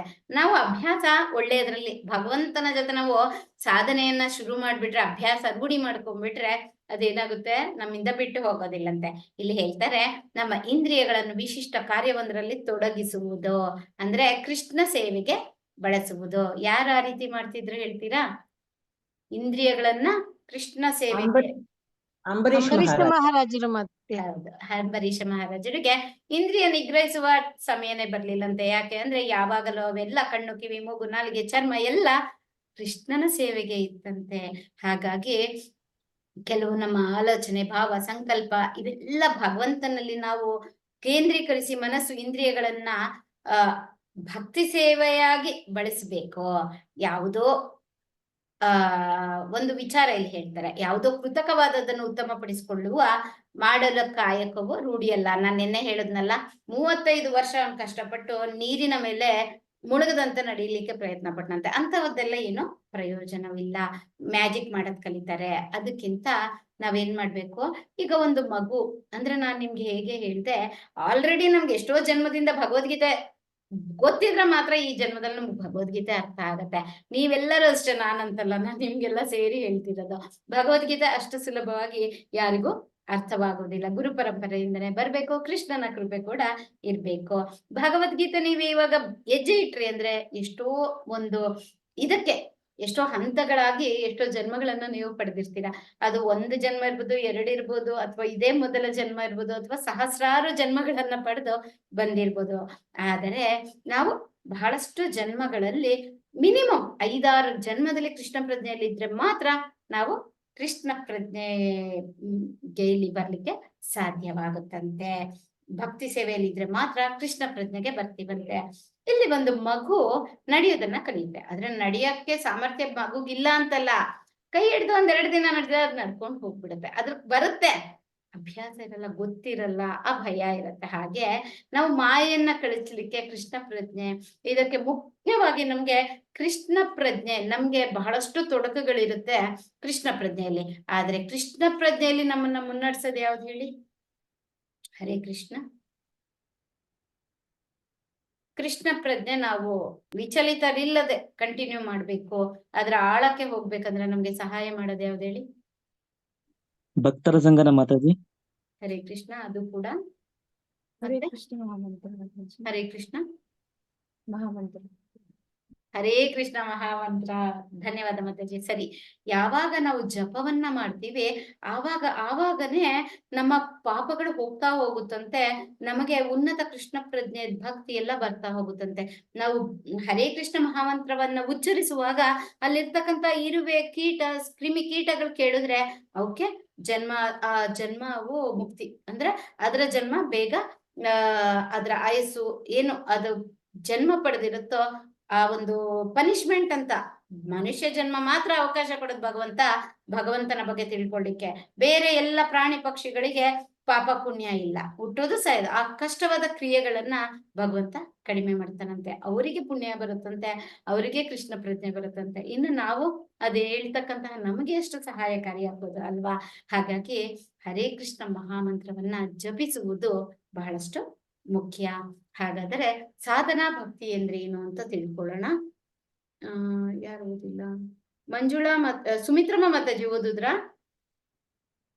ಇಲ್ಲ ಮಾತಾಜಿ. ಓದಿ ಓದಿಲ್ಲ. ಮಾತಾಜಿ. ಹರೇ ಕೃಷ್ಣ. ಸ್ವಲ್ಪ ಅಭ್ಯಾಸದ ತರುವಾಯ ಮಗು ನಡೆಯುವುದು ಹೇಗೆ ಸಾಧ್ಯವಾಗುತ್ತದೋ ಹಾಗೆ ಕೃಷ್ಣನಲ್ಲಿ ಪ್ರೇಮ ತೋರುವ ನಮ್ಮ ಸುಪ್ತ ಪ್ರಜ್ಞೆಯನ್ನು ಜಾಗೃತಗೊಳಿಸಿಕೊಳ್ಳುವ ಸಲುವಾಗಿ ನಮ್ಮ ಇಂದ್ರಿಯಗಳನ್ನು ತೊಡಗಿಸಲು ಕೆಲವು ಸೂಚಿತ ನಿಯಮಗಳಿವೆ. ಯಾರೊಬ್ಬನಿಗೆ ಮೂಲತಃ ನಡೆಯುವ ಸಾಮರ್ಥ್ಯವೇ ಇರುವುದಿಲ್ಲವೋ ಅವನು ಅಭ್ಯಾಸದಿಂದ ನಡೆಯಲಾರನು. ಅದೇ ರೀತಿ ಕೇವಲ ಅಭ್ಯಾಸದಿಂದ ಮಾತ್ರ ಕೃಷ್ಣ ಪ್ರಜ್ಞೆಯನ್ನು ಜಾಗೃತಿಗೊಳಿಸಲಾಗದು. ವಾಸ್ತವವಾಗಿ ಇಂತಹ ಅಭ್ಯಾಸವೇ ಇಲ್ಲ. ಭಕ್ತಿ ಸೇವೆಯಲ್ಲಿ ನಮಗಿರುವ ಸ್ವಾಭಾವಿಕ ಸಾಮರ್ಥ್ಯವನ್ನು ವೃದ್ಧಿಸಿಕೊಳ್ಳಲು ನಾವು ಬಯಸಿದಾಗ ಕೆಲವು ಸಿದ್ಧ ಪ್ರಕ್ರಿಯೆಗಳನ್ನು ಒಪ್ಪಿಕೊಂಡು ಅವುಗಳನ್ನು ಪಾಲಿಸಿದರೆ ಆ ಸುಪ್ತ ಪ್ರಜ್ಞೆಯು ಎಚ್ಚರಗೊಳ್ಳುತ್ತದೆ. ಈ ಅಭ್ಯಾಸವನ್ನು ಸಾಧನಾ ಭಕ್ತಿ ಎನ್ನುತ್ತಾರೆ. ಐಹಿಕ ಧನ್ಯವಾದ ಮಾತಾಜಿ. ಹರೇ ಕೃಷ್ಣ. ಒಂದೇ ಪ್ಯಾರ ಕೊಡ್ತೀನಿ. ಧನ್ಯವಾದ. ಹರೇ ಕೃಷ್ಣ. ಇಲ್ಲಿ ಹೇಳ್ತಾರೆ ಒಂದು ಚಾಕು ಇರುತ್ತೆ ಅಂತ ಅನ್ಕೊಳ್ಳಿ. ಒಂದು ಚಾಕು ಇದ್ದಾಗ ಅದು ಮೊಂಡಾಗ್ಬಿಟ್ಟಿರುತ್ತೆ. ಕೆಲವ್ರು ಹೇಳ್ತಾರಲ್ಲ ಆ ಚಾಕುನಲ್ಲಿ ಮೂಗು ಕೂಡ ಹರಿಯಲ್ಲ ಅಂತ, ಹಾಗೆ ಮೊಂಡು ಚಾಕು ಆಗಿರುತ್ತೆ. ಹಾಗಾದ್ರೆ ಆ ಚಾಕು ಉಪಯೋಗಕ್ಕೆ ಬರಲ್ವಾ? ಯಾರಾದ್ರೂ ಹೇಳ್ತೀರಾ? ಬರುತ್ತೆ ಮಾತಾಡಿ, ಅದನ್ನ ಶಾರ್ಪ್ ಮಾಡಿಸ್ಬೇಕು. ಖಂಡಿತ ಅದನ್ನ ಸಾಣೆ ಇಡಿಸ್ಬೇಕು. ಆವಾಗ ಅದನ್ನ ಕಲ್ಲಲ್ಲಿ ಉಜ್ಜುತ್ತೀವಿ, ಅಥವಾ ಸಾಣೆ ಪೇಪರ್ ಬರುತ್ತೆ ಅದ್ರಲ್ಲಿ ಮಾಡ್ತೀವಿ, ಅಥವಾ ಏನೇನೋ ಮಿಷನರೀಸ್ ಬಂದಿದೆ. ನಮ್ಮನೆಲ್ಲ ಒಂದ್ ಮಿಷಿನ್ ಇದೆ, ಅದ್ರಲ್ಲಿ ಜಸ್ಟ್ ಹೀಗೆ 2 ಸತಿ ಮಾಡಿದ್ರೆ ಫುಲ್ ಶಾಪ್ ಆಗ್ಬಿಡುತ್ತೆ. ಆ ರೀತಿ ಏನೇನೆಲ್ಲ ಇದೆ. ಹೀಗೆ ಅದಕ್ಕೆ ಸಾಮರ್ಥ್ಯ ಇಲ್ಲ ಏನಾದ್ರೂ ಕಟ್ ಮಾಡೋದಕ್ಕೆ ಅಂತ ಅಲ್ಲ, ಅದು ಸ್ವಲ್ಪ ಮಾಯ ಆವೃತ್ತೆ. ಹಾಗೆ ನಮ್ಮಲ್ಲಿ ಕೃಷ್ಣ ಪ್ರಜ್ಞೆ ತುಂಬಾ ಇದೆ, ಭಕ್ತಿ ಕೂಡ ಇದೆ, ಸ್ವಲ್ಪ ಎಚ್ಚರಗೊಳಿಸ್ಬೇಕು. ಹಾಗೆ ಭಕ್ತಿನೇ ನಡೆದ ಆ ಇಂಟ್ರೆಸ್ಟ್ಗೆ ಹೋಗೋದೇ ಇಲ್ಲ. ಇಲ್ಲೊಂದು ಮಾತು ಹೇಳ್ತಾರೆ, ಕೆಲವು ಸೂಚಿತ ನಿಯಮಗಳಿದೆ. ಹೀಗೀಗ್ ಮಾಡಿ, ಜಪ ಮಾಡಿ, ಭಗವಂತನ ಬಗ್ಗೆ ಕೇಳಿ, ಕ್ಲಾಸಸ್ ಅನ್ನ ತಗೊಳ್ಳಿ, ಟೆಸ್ಟ್ ಎಕ್ಸಾಮ್ಸ್ ಅನ್ನ ಮಾಡಿ, ಈ ರೀತಿ ಎಲ್ಲ ಇರುತ್ತಲ್ಲ, ಇವೆಲ್ಲ ಒಂದು ನಿಯಮ. ಮೊದಲಿಗೆ ನಾವು ರೂಢಿ ಅಂತ ಮಾಡ್ತೀವಿ. 2ನೇ ಸಾಧನಾ ಭಕ್ತಿ, ಫಸ್ಟ್ ಒನ್ ಸೆಕೆಂಡ್ ಒನ್ ಏನು ಅಂತ ಆಮೇಲೆ ಹೇಳಿಕೊಡ್ತೀನಿ. ಈ ರೂಢಿ ಹೇಗೆ ನಮ್ಗೆ ಸ್ವಾಭಾವಿಕತೆ ಆಗುತ್ತೋ ಅದು 2ನೇ ಭಕ್ತಿ. ಸೊ ಈ ಸಾಧನಾ ಭಕ್ತಿ ಅಂದ್ರೆ ಬರೀ ರೂಢಿಯನ್ನ ಮಾಡ್ತಕ್ಕಂಥದ್ದು. ಕೃಷ್ಣ ಪ್ರಜ್ಞೆ ಬಗ್ಗೆ ತಿಳ್ಕೊಳ್ಳೋದು, ಕೃಷ್ಣ ಪ್ರಜ್ಞೆ ಏನ್ ಮಾಡ್ಬೇಕು, ಇವೆಲ್ಲ ಬೇಸಿಕ್ಸ್ ಅನ್ನ ನಾವು ತಿಳ್ಕೊಂಡು ಸಿದ್ಧ ಪ್ರಕ್ರಿಯೆಗಳನ್ನು ಒಪ್ಪಿಕೊಂಡು ಕೃಷ್ಣ ಪ್ರಜ್ಞೆಯಲ್ಲಿ ಏನ್ ಮಾಡ್ಬೇಕು ಅಂತಾರೆ ಅದ್ ಮಾಡ್ಬೇಕು, ಏನ್ ಮಾಡ್ಬಾರ್ದು ಅಂತಾರೆ ಅದನ್ನ ಮಾಡ್ಬಾರ್ದು. ಕೃಷ್ಣನಲ್ಲೇ ಸ್ಮರಣ ಶ್ರವಣ ಕೀರ್ತನ ಸ್ಮರಣ ಇವೆಲ್ಲವನ್ನ ಮಾಡ್ಬೇಕು. ಈ ರೀತಿ ಒಂದೊಂದು ಹಂತದಲ್ಲೇ ಭಕ್ತಿ ಸೇವೆಯನ್ನ ಪಡ್ಕೊಳ್ಳಿಕ್ಕೆ ಪ್ರಯತ್ನ ಪಡ್ಬೇಕು ಅಂತ ಇಲ್ಲಿ ತಿಳಿಸ್ತಾರೆ. ಮಂಜುಳಾ ಮಾತಾಜಿ ಓದ್ತೀರಾ? ಹರೇ ಕೃಷ್ಣ. ಹರೇ ಕೃಷ್ಣ ಮಾತಾಜಿ. ಹರೇ ಕೃಷ್ಣ. ಓದ್ಲಾ? ಓದಿ ಮಾತಾಜಿ. ಐಕ ಶಕ್ತಿಯು ಪ್ರಭಾವಕ್ಕೊಳಗಾದ ಪ್ರತಿ ಜೀವಿಯು ಒಂದು ಬಗೆಯ ಹುಚ್ಚಿನಂತಹ ಅಸಹಜ ಸ್ಥಿತಿಯಲ್ಲಿರುತ್ತಾನೆ ಎಂದು ಭಾವಿಸಲಾಗಿದೆ. ಶ್ರೀಮದ್ ಭಾಗವತದ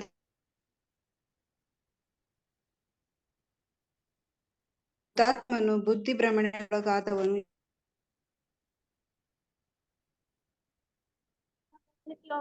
ಮಧ್ಯ ಮಧ್ಯ ಬ್ರೇಕ್ ಆಗ್ತದೆ. ಮೂಲ ಸ್ಥಿತಿಯಲ್ಲಿ ಹರ್ಷಚಿತ್ತನು ಕೇಳಿಸ್ತಾ ಇದೆಯಾ ಮಾತಾಜಿ? ಇಲ್ಲ, ಮಧ್ಯ ಮಧ್ಯ ಬ್ರೇಕ್ ಆಗ್ತಿದೆ ಮಾತಾಜಿ. ಹೌದ್ ಮಾತಾಜಿ, ಅವಾಗಿಂದ ಹಂಗೆ ಆಗ್ತಾ ಇದೆ. Network problem. ಇವಾಗ ಕೇಳಿಸ್ತಾ ಇದೆಯಾ ಮಾತಾಜಿ? ಕೇಳಿಸ್ತಿದೆ. ಹರೇ ಕೃಷ್ಣ. ಹರೇ ಕೃಷ್ಣ ಮಾತಾಜಿ. ಹಾ, ಇಲ್ಲ? ಓದಿ ಓದಿ. ಚೇತನಾತ್ಮನು ಅವನ ಮೂಲ ಸ್ಥಿತಿಯಲ್ಲಿ ಹರ್ಷಚಿತ್ತನು, ಆನಂದಪೂರ್ಣನು, ಶಾಶ್ವತನು ಮತ್ತು ಜ್ಞಾನಪೂರ್ಣನು ಆಗಿರುತ್ತಾನೆ. ಐಹಿಕ ಕಾರ್ಯಗಳಲ್ಲಿ ತೊಡಗಿಕೊಳ್ಳುವುದರಿಂದ ಅವನು ದುರ್ಗತಿಗೆ ಸಂದು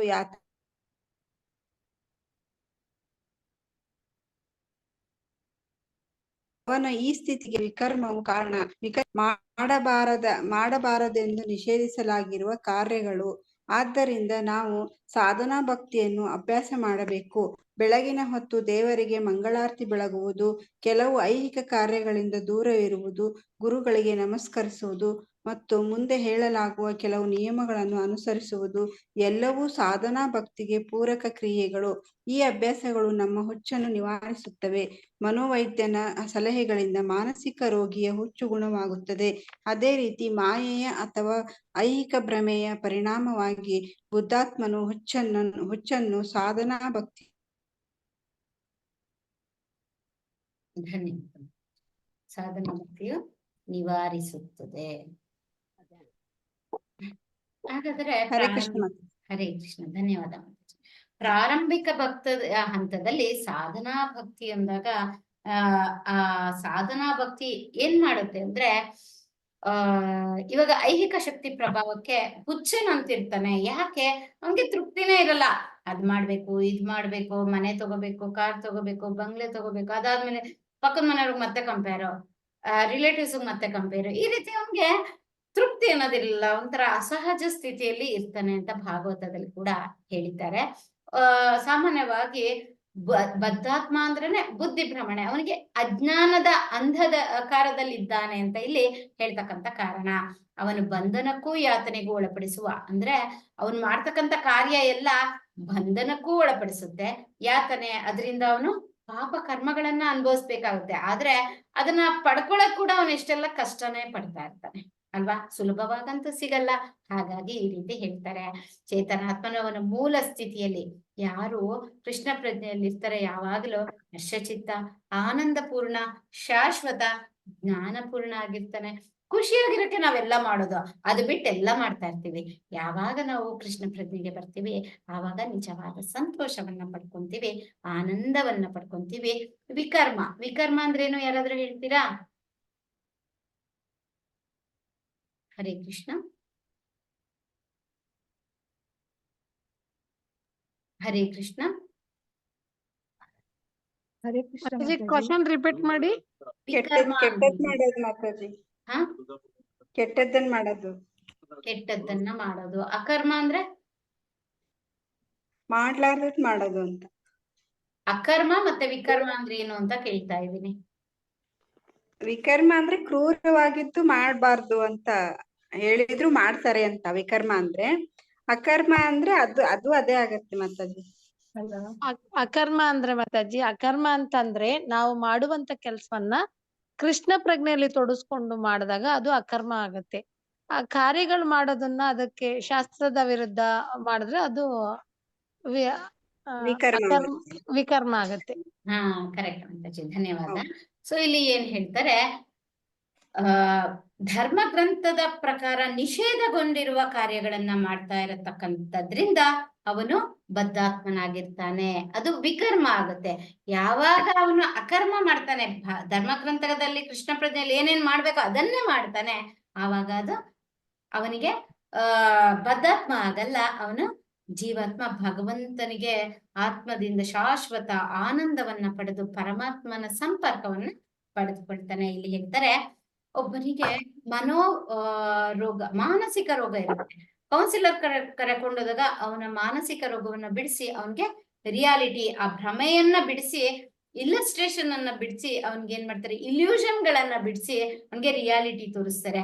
ಅವರ ಭ್ರಮೆಯನ್ನ ಹೋಗಲಾಡಿಸಿ ಅವನು ನಿಜವಾಗಿ ಭಕ್ತಿ ಅಂದ್ರೆ ಏನು, ಭಗವಂತ ಅಂದ್ರೆ ಏನು ತಿಳ್ಕೊಬೇಕಂದ್ರೆ ಅದೇನ್ ಮಾಡ್ಬೇಕು, ಅಂತಹ ಬದ್ಧಾತ್ಮರನ್ನ ಹೇಗೆ ಒಬ್ಬ ಮಾನಸಿಕ ರೋಗಿಯನ್ನ ಕೌನ್ಸಿಲರ್ ಅಥವಾ ಮನೋವೈದ್ಯನ ಬಳಿಗೆ ಕರ್ಕೊಂಡು ಹೋಗ್ತಾರೋ ಹಾಗೆ, ಸೈಕಾಲಜಿಸ್ಟ್ ಹತ್ರ ಕರ್ಕೊಂಡು ಹೋಗ್ತಾರೋ ಹಾಗೆ, ಈ ರೀತಿ ಬದ್ಧಾತ್ಮ ಅಂದ್ರೆ ವಿಕರ್ಮಗಳನ್ನ ಮಾಡ್ತಿರೋನಿಗೆ ಅಕರ್ಮ ಅಂದ್ರೆ ಸಾಧನಾ ಭಕ್ತಿಯನ್ನ ಏನು ಮಾಡ್ಬೇಕು ಅಂತಾರೆ ಅದು ಕಾಪಾಡುತ್ತೆ. ಸಾಧನಾ ಭಕ್ತಿಯ ಮೊದಲ ಮೆಟ್ಟಿಲು ಅದನ್ನ ಏನು ಅಂತ ಇಲ್ಲಿ ಹೇಳ್ತಾರೆ. ಇನ್ಯಾರು ವನಜ ಮೂರ್ತಿ ಮಾತಾಜಿ ಓದುದ್ರ? ಹರೇ ಕೃಷ್ಣ. ಹರೇ ಕೃಷ್ಣ. ಓದಿ ಮಾತಾಜಿ. ಹಾ, ಈ ಸಾಧನ ಭಕ್ತಿಯನ್ನು ಅಲ್ಲಿಂದ ಓದೋದ ಮಾತಾಜಿ? ಹಾ. ಈ ಸಾಧನ ಭಕ್ತಿಯನ್ನು ಕುರಿತು ನಾರದ ಮುನಿಗಳು ಶ್ರೀಮದ್ ಭಗವತದ 7ನೇ ಸ್ಕಂದದಲ್ಲಿ 1ನೇ ಅಧ್ಯಾಯ ಶ್ಲೋಕ 3.2 ಪ್ರಸ್ತಾವ ಮಾಡುತ್ತಾರೆ. ನಾರದರು ಯುಧಿಷ್ಠಿರನನ್ನು ಕುರಿತು, ಪ್ರಿಯ ರಾಜನೇ, ವ್ಯಕ್ತಿಯು ಹೇಗಾದರೂ ಮಾಡಿ ತನ್ನ ಮನಸ್ಸನ್ನು ಕೃಷ್ಣನಲ್ಲಿ ನೆಲೆಗೊಳ್ಳಬೇಕು ಎಂದು ಹೇಳುತ್ತಾರೆ. ಮನ ನೆಡುವ ಈ ಕ್ರಿಯೆಯನ್ನು ಕೃಷ್ಣ ಪ್ರಜ್ಞೆ ಎಂದು ಕರೆಯುತ್ತಾರೆ. ಶಿಷ್ಯನು ತನ್ನ ಮನಸ್ಸನ್ನು ಕೃಷ್ಣನಲ್ಲಿ ನಿಲ್ಲಿಸುವಂತೆ ಮಾಡುವ ಕಾರ್ಯವಿಧಾನವನ್ನು ರೂಪಿಸುವ ಹೊಣೆಯು ಆಚಾರ್ಯರನ್ನು ಅಥವಾ ಗುರುಗಳದಾಗಿರುತ್ತದೆ. ಇದು ಸಾಧನಾ ಭಕ್ತಿಯ ಮೊದಲ ಮೆಟ್ಟಿಲು. ಈ ನಿಟ್ಟಿನಲ್ಲಿ ಶ್ರೀ ಚೈತನ್ಯ ಮಹಾಪ್ರಭುಗಳು ಮನಗೊಂಡು ಪ್ರಮಾಣಭೂತ ಕಾರ್ಯಗಳನ್ನು ಹಾಕಿಕೊಟ್ಟಿದ್ದಾರೆ. ಆ ಕಾರ್ಯವು ಹರೇ ಕೃಷ್ಣ ಮಂತ್ರ ಸಂಕೀರ್ತನೆಯ ಸುತ್ತ ನಡೆಯುತ್ತದೆ. ಹರೇ ಕೃಷ್ಣ ನಾಮ ಕೀರ್ತನೆಗೆ ಎಂತಹ ಶಕ್ತಿ ಉಂಟೆಂದರೆ ಅದು ಒಡನೆಯೇ ವ್ಯಕ್ತಿಯನ್ನು ಕೃಷ್ಣನೊಂದಿಗೆ ಜೋಡಿಸುತ್ತದೆ. ಅದು ಸಾಧನ ಭಕ್ತಿಯ ಪ್ರಾರಂಭದ ಮೊದಲು. ಹೇಗೋ ಅಂತೂ ವ್ಯಕ್ತಿಯು ತನ್ನ ಮನಸ್ಸನ್ನು ಕೃಷ್ಣನಲ್ಲಿ ನಿಲ್ಲಬೇಕು. ಆ ಮಹಾ ಸಂತ ಅಂಬರೀಷ ಮಹಾರಾಜನು ಹೊಣೆಯಿದ್ದ ರಾಜನೇ ಆಗಿದ್ದರೂ ತನ್ನ ಮನಸ್ಸನ್ನು ಕೃಷ್ಣನಲ್ಲಿ ನೆಟ್ಟನು. ಹೀಗೆಯೇ ಮನಸ್ಸನ್ನು ಕೃಷ್ಣನಲ್ಲಿ ನಿಲ್ಲಿಸಲು ಪ್ರಯತ್ನಿಸುವ ಯಾರೇ ಆಗಲಿ ಕೃಷ್ಣ ಪ್ರಜ್ಞೆ ಕಾರ್ಯದಲ್ಲಿ ಬಹಳ ಬೇಗ ಜಯಶೀಲರಾಗುತ್ತಾರೆ. ಹರೇ ಕೃಷ್ಣ ಮಾತಾಜಿ. ಧನ್ಯವಾದಗಳು. ಧನ್ಯವಾದ ಮಾತಾಜಿ. ಹರೇ ಕೃಷ್ಣ. ಅಂದ್ರೆ ಸಾಧನಾ ಭಕ್ತಿಯ ಬಗ್ಗೆ ನಾರದ ಮುನಿಗಳು ಹೇಳ್ತಾರೆ. 7ನೇ ಸ್ಕಂದದ 1ನೇ ಅಧ್ಯಾಯದ 32ನೇ ಶ್ಲೋಕದಲ್ಲಿ ಹೇಳ್ತಾರೆ, ಪ್ರಿಯ ರಾಜ ಯುಧಿಷ್ಠರ, ಮನಸ್ಸನ್ನು ಕೃಷ್ಣನಲ್ಲಿ ನೆಲೆಗೊಳಿಸಬೇಕು, ಅದು ಹೇಗಾದ್ರೂ ಆಗಿ ಅಂತ ಹೇಳ್ತಾರಂತೆ. ಅದನ್ನ ಸಾಧನಾ ಭಕ್ತಿ ಅಂತ ಹೇಳ್ತಾರೆ. ಆ ಕಾರ್ಯ ವಿಧಾನವನ್ನ ರೂಪಿಸುವ ಹೊಣೆ ಯಾರದು? ಆಚಾರ್ಯರು ಅಥವಾ ಗುರುಗಳದ್ದಾಗಿರುತ್ತದೆ. ಈ ಸಾಧನಾ ಭಕ್ತಿಯ ಮೊದಲ ಮೆಟ್ಟಿಲೇನೋ ಮನುಷ್ಯ ಮನಸ್ಸನ್ನ ಕೃಷ್ಣನ ಮೇಲೆ ನೆಡುವಂಥದ್ದು. ಈಗ ಹೇಗೆ ಒಂದು ಚಿಕ್ಕ ಸಸಿ ಮರವಾಗಿ ಹೆಮ್ಮರವಾಗಿ ಅದು ಗಟ್ಟಿಯಾಗಿ ನೆಲೆಯೂರ್ಬೇಕಂದ್ರೆ ಮೊದಲು ನಾವು ಚಿಕ್ಕ ಸಸಿಯನ್ನ ನೆಡ್ತೀವಲ್ಲ, ಹಾಗೆ ಮೊದಲಿಗೆ ನಾವು ಕೃಷ್ಣನಲ್ಲಿ ಮನಸ್ಸನ್ನ ನೆಲೆಗೊಳಿಸಬೇಕು. ಹಾಗಾದ್ರೆ ಕೃಷ್ಣನಲ್ಲಿ ಮನಸ್ಸನ್ನು ನೆಲೆಗೊಳಿಸೋದು ಹೇಗೆ? ಅದೇ ಸಾಧನಾ ಭಕ್ತಿಯ ಮೊದಲ ಒಂದು ಏನು ಭಕ್ತಿ ಸೇವೆಯಲ್ಲಿ ಸಾಧನಾ ಭಕ್ತಿ ಅಂತಾರೆ. 2 ವಿಭಾಗಗಳಿದೆ. ಸಾಧನಾ ಭಕ್ತಿ ಅಂದ್ರೆ ಅದೇ ಮೊದಲ ಮೆಟ್ಟಿಲು. ಅದೇನೋ ಕೃಷ್ಣನಲ್ಲಿ ನಮ್ಮ ಮನಸ್ಸನ್ನು ನಿಲ್ಲಿಸುವುದು. ಅದು ಹೇಗೆ ಸಾಧ್ಯ? ಜಪವನ್ನು ಮಾಡುದು. ಜಪ ಮಾಡಿದ ತಕ್ಷಣ ಹೇಗೆ ಒಂದು ಹೇಳ್ತಾರೆ, ನಾವು ಮಲಗಿ ಹೇಳಿದ್ರೆ ಕುಳಿತು ಕೇಳ್ತಾನಂತೆ, ಕುಳಿತು ಹೇಳಿದ್ರೆ ನಿಂತು ಕೇಳ್ತಾನಂತೆ, ನಿಂತು ಹೇಳಿದ್ರೆ ನಲಿದಾಡುತ್ತಾ ನಮ್ಮ ನಾಲಿಗೆ ಮೇಲೆ ಭಗವಂತ ನೃತ್ಯ ಮಾಡುತ್ತಾ ಕೇಳ್ತಾನಂತೆ ಹರೇ ಕೃಷ್ಣ ಮಹಾಮಂತ್ರವನ್ನ. ಅಷ್ಟು ಸಂತೋಷವಂತೆ. ಸೊ ನಮಗೆ ಹರೇ ಕೃಷ್ಣ ಮಹಾಮಂತ್ರವನ್ನ ಹೇಳುವಾಗ ಭಗವಂತನ ಸಂಪರ್ಕ, ಕೃಷ್ಣನೊಂದಿಗೆ ನಮ್ಮ ಸಂಪರ್ಕ ಜೋಡಿಸುತ್ತೆ ಅಂತ ಇಲ್ಲಿ ಹೇಳ್ತಾ ಇದ್ದಾರೆ ರೂಪ ಗೋಸ್ವಾಮಿಗಳು. ಈ ನಿಟ್ಟಿನಲ್ಲಿ ನಮಗೊಂದು ಪ್ರಮಾಣಭೂತ ಕಾರ್ಯಕ್ರಮ ಕೊಟ್ಟಿದ್ದಾರೆ ನಮ್ಮ ಶ್ರೀ ಚೈತನ್ಯ ಮಹಾಪ್ರಭುಗಳು.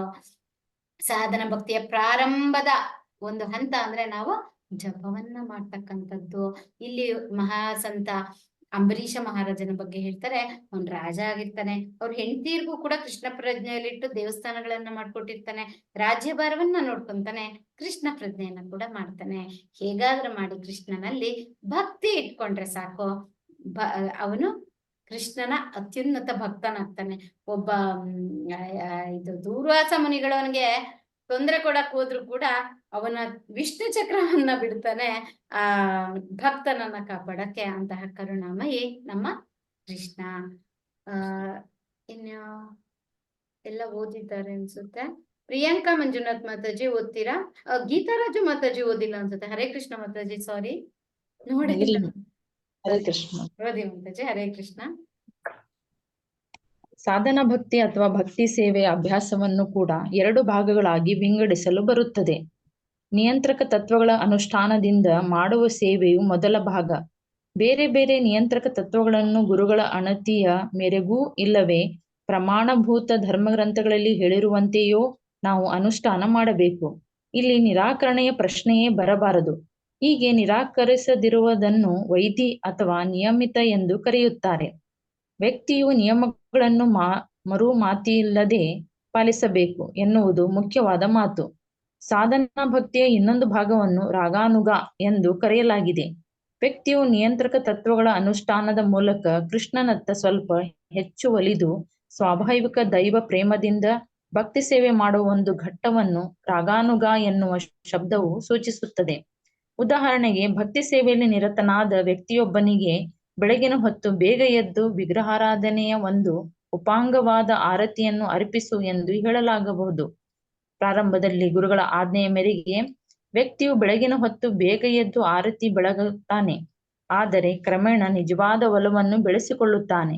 ಈ ಒಲವು ಉದಿಸಿದಾಗ ವ್ಯಕ್ತಿಯು ಸ್ವಯಂ ಪ್ರೇರಣೆಯಿಂದಲೋ ಎಂಬಂತೆ ವಿಗ್ರಹವನ್ನು ಅಲಂಕರಿಸುತ್ತಾನೆ. ಅದೇ ರೀತಿ ವಿಗ್ರಹಕ್ಕೆ ಬೇರೆ ಬೇರೆ ವಸ್ತ್ರಗಳನ್ನು ತಾನೇ ತಯಾರಿಸುತ್ತಾನೆ.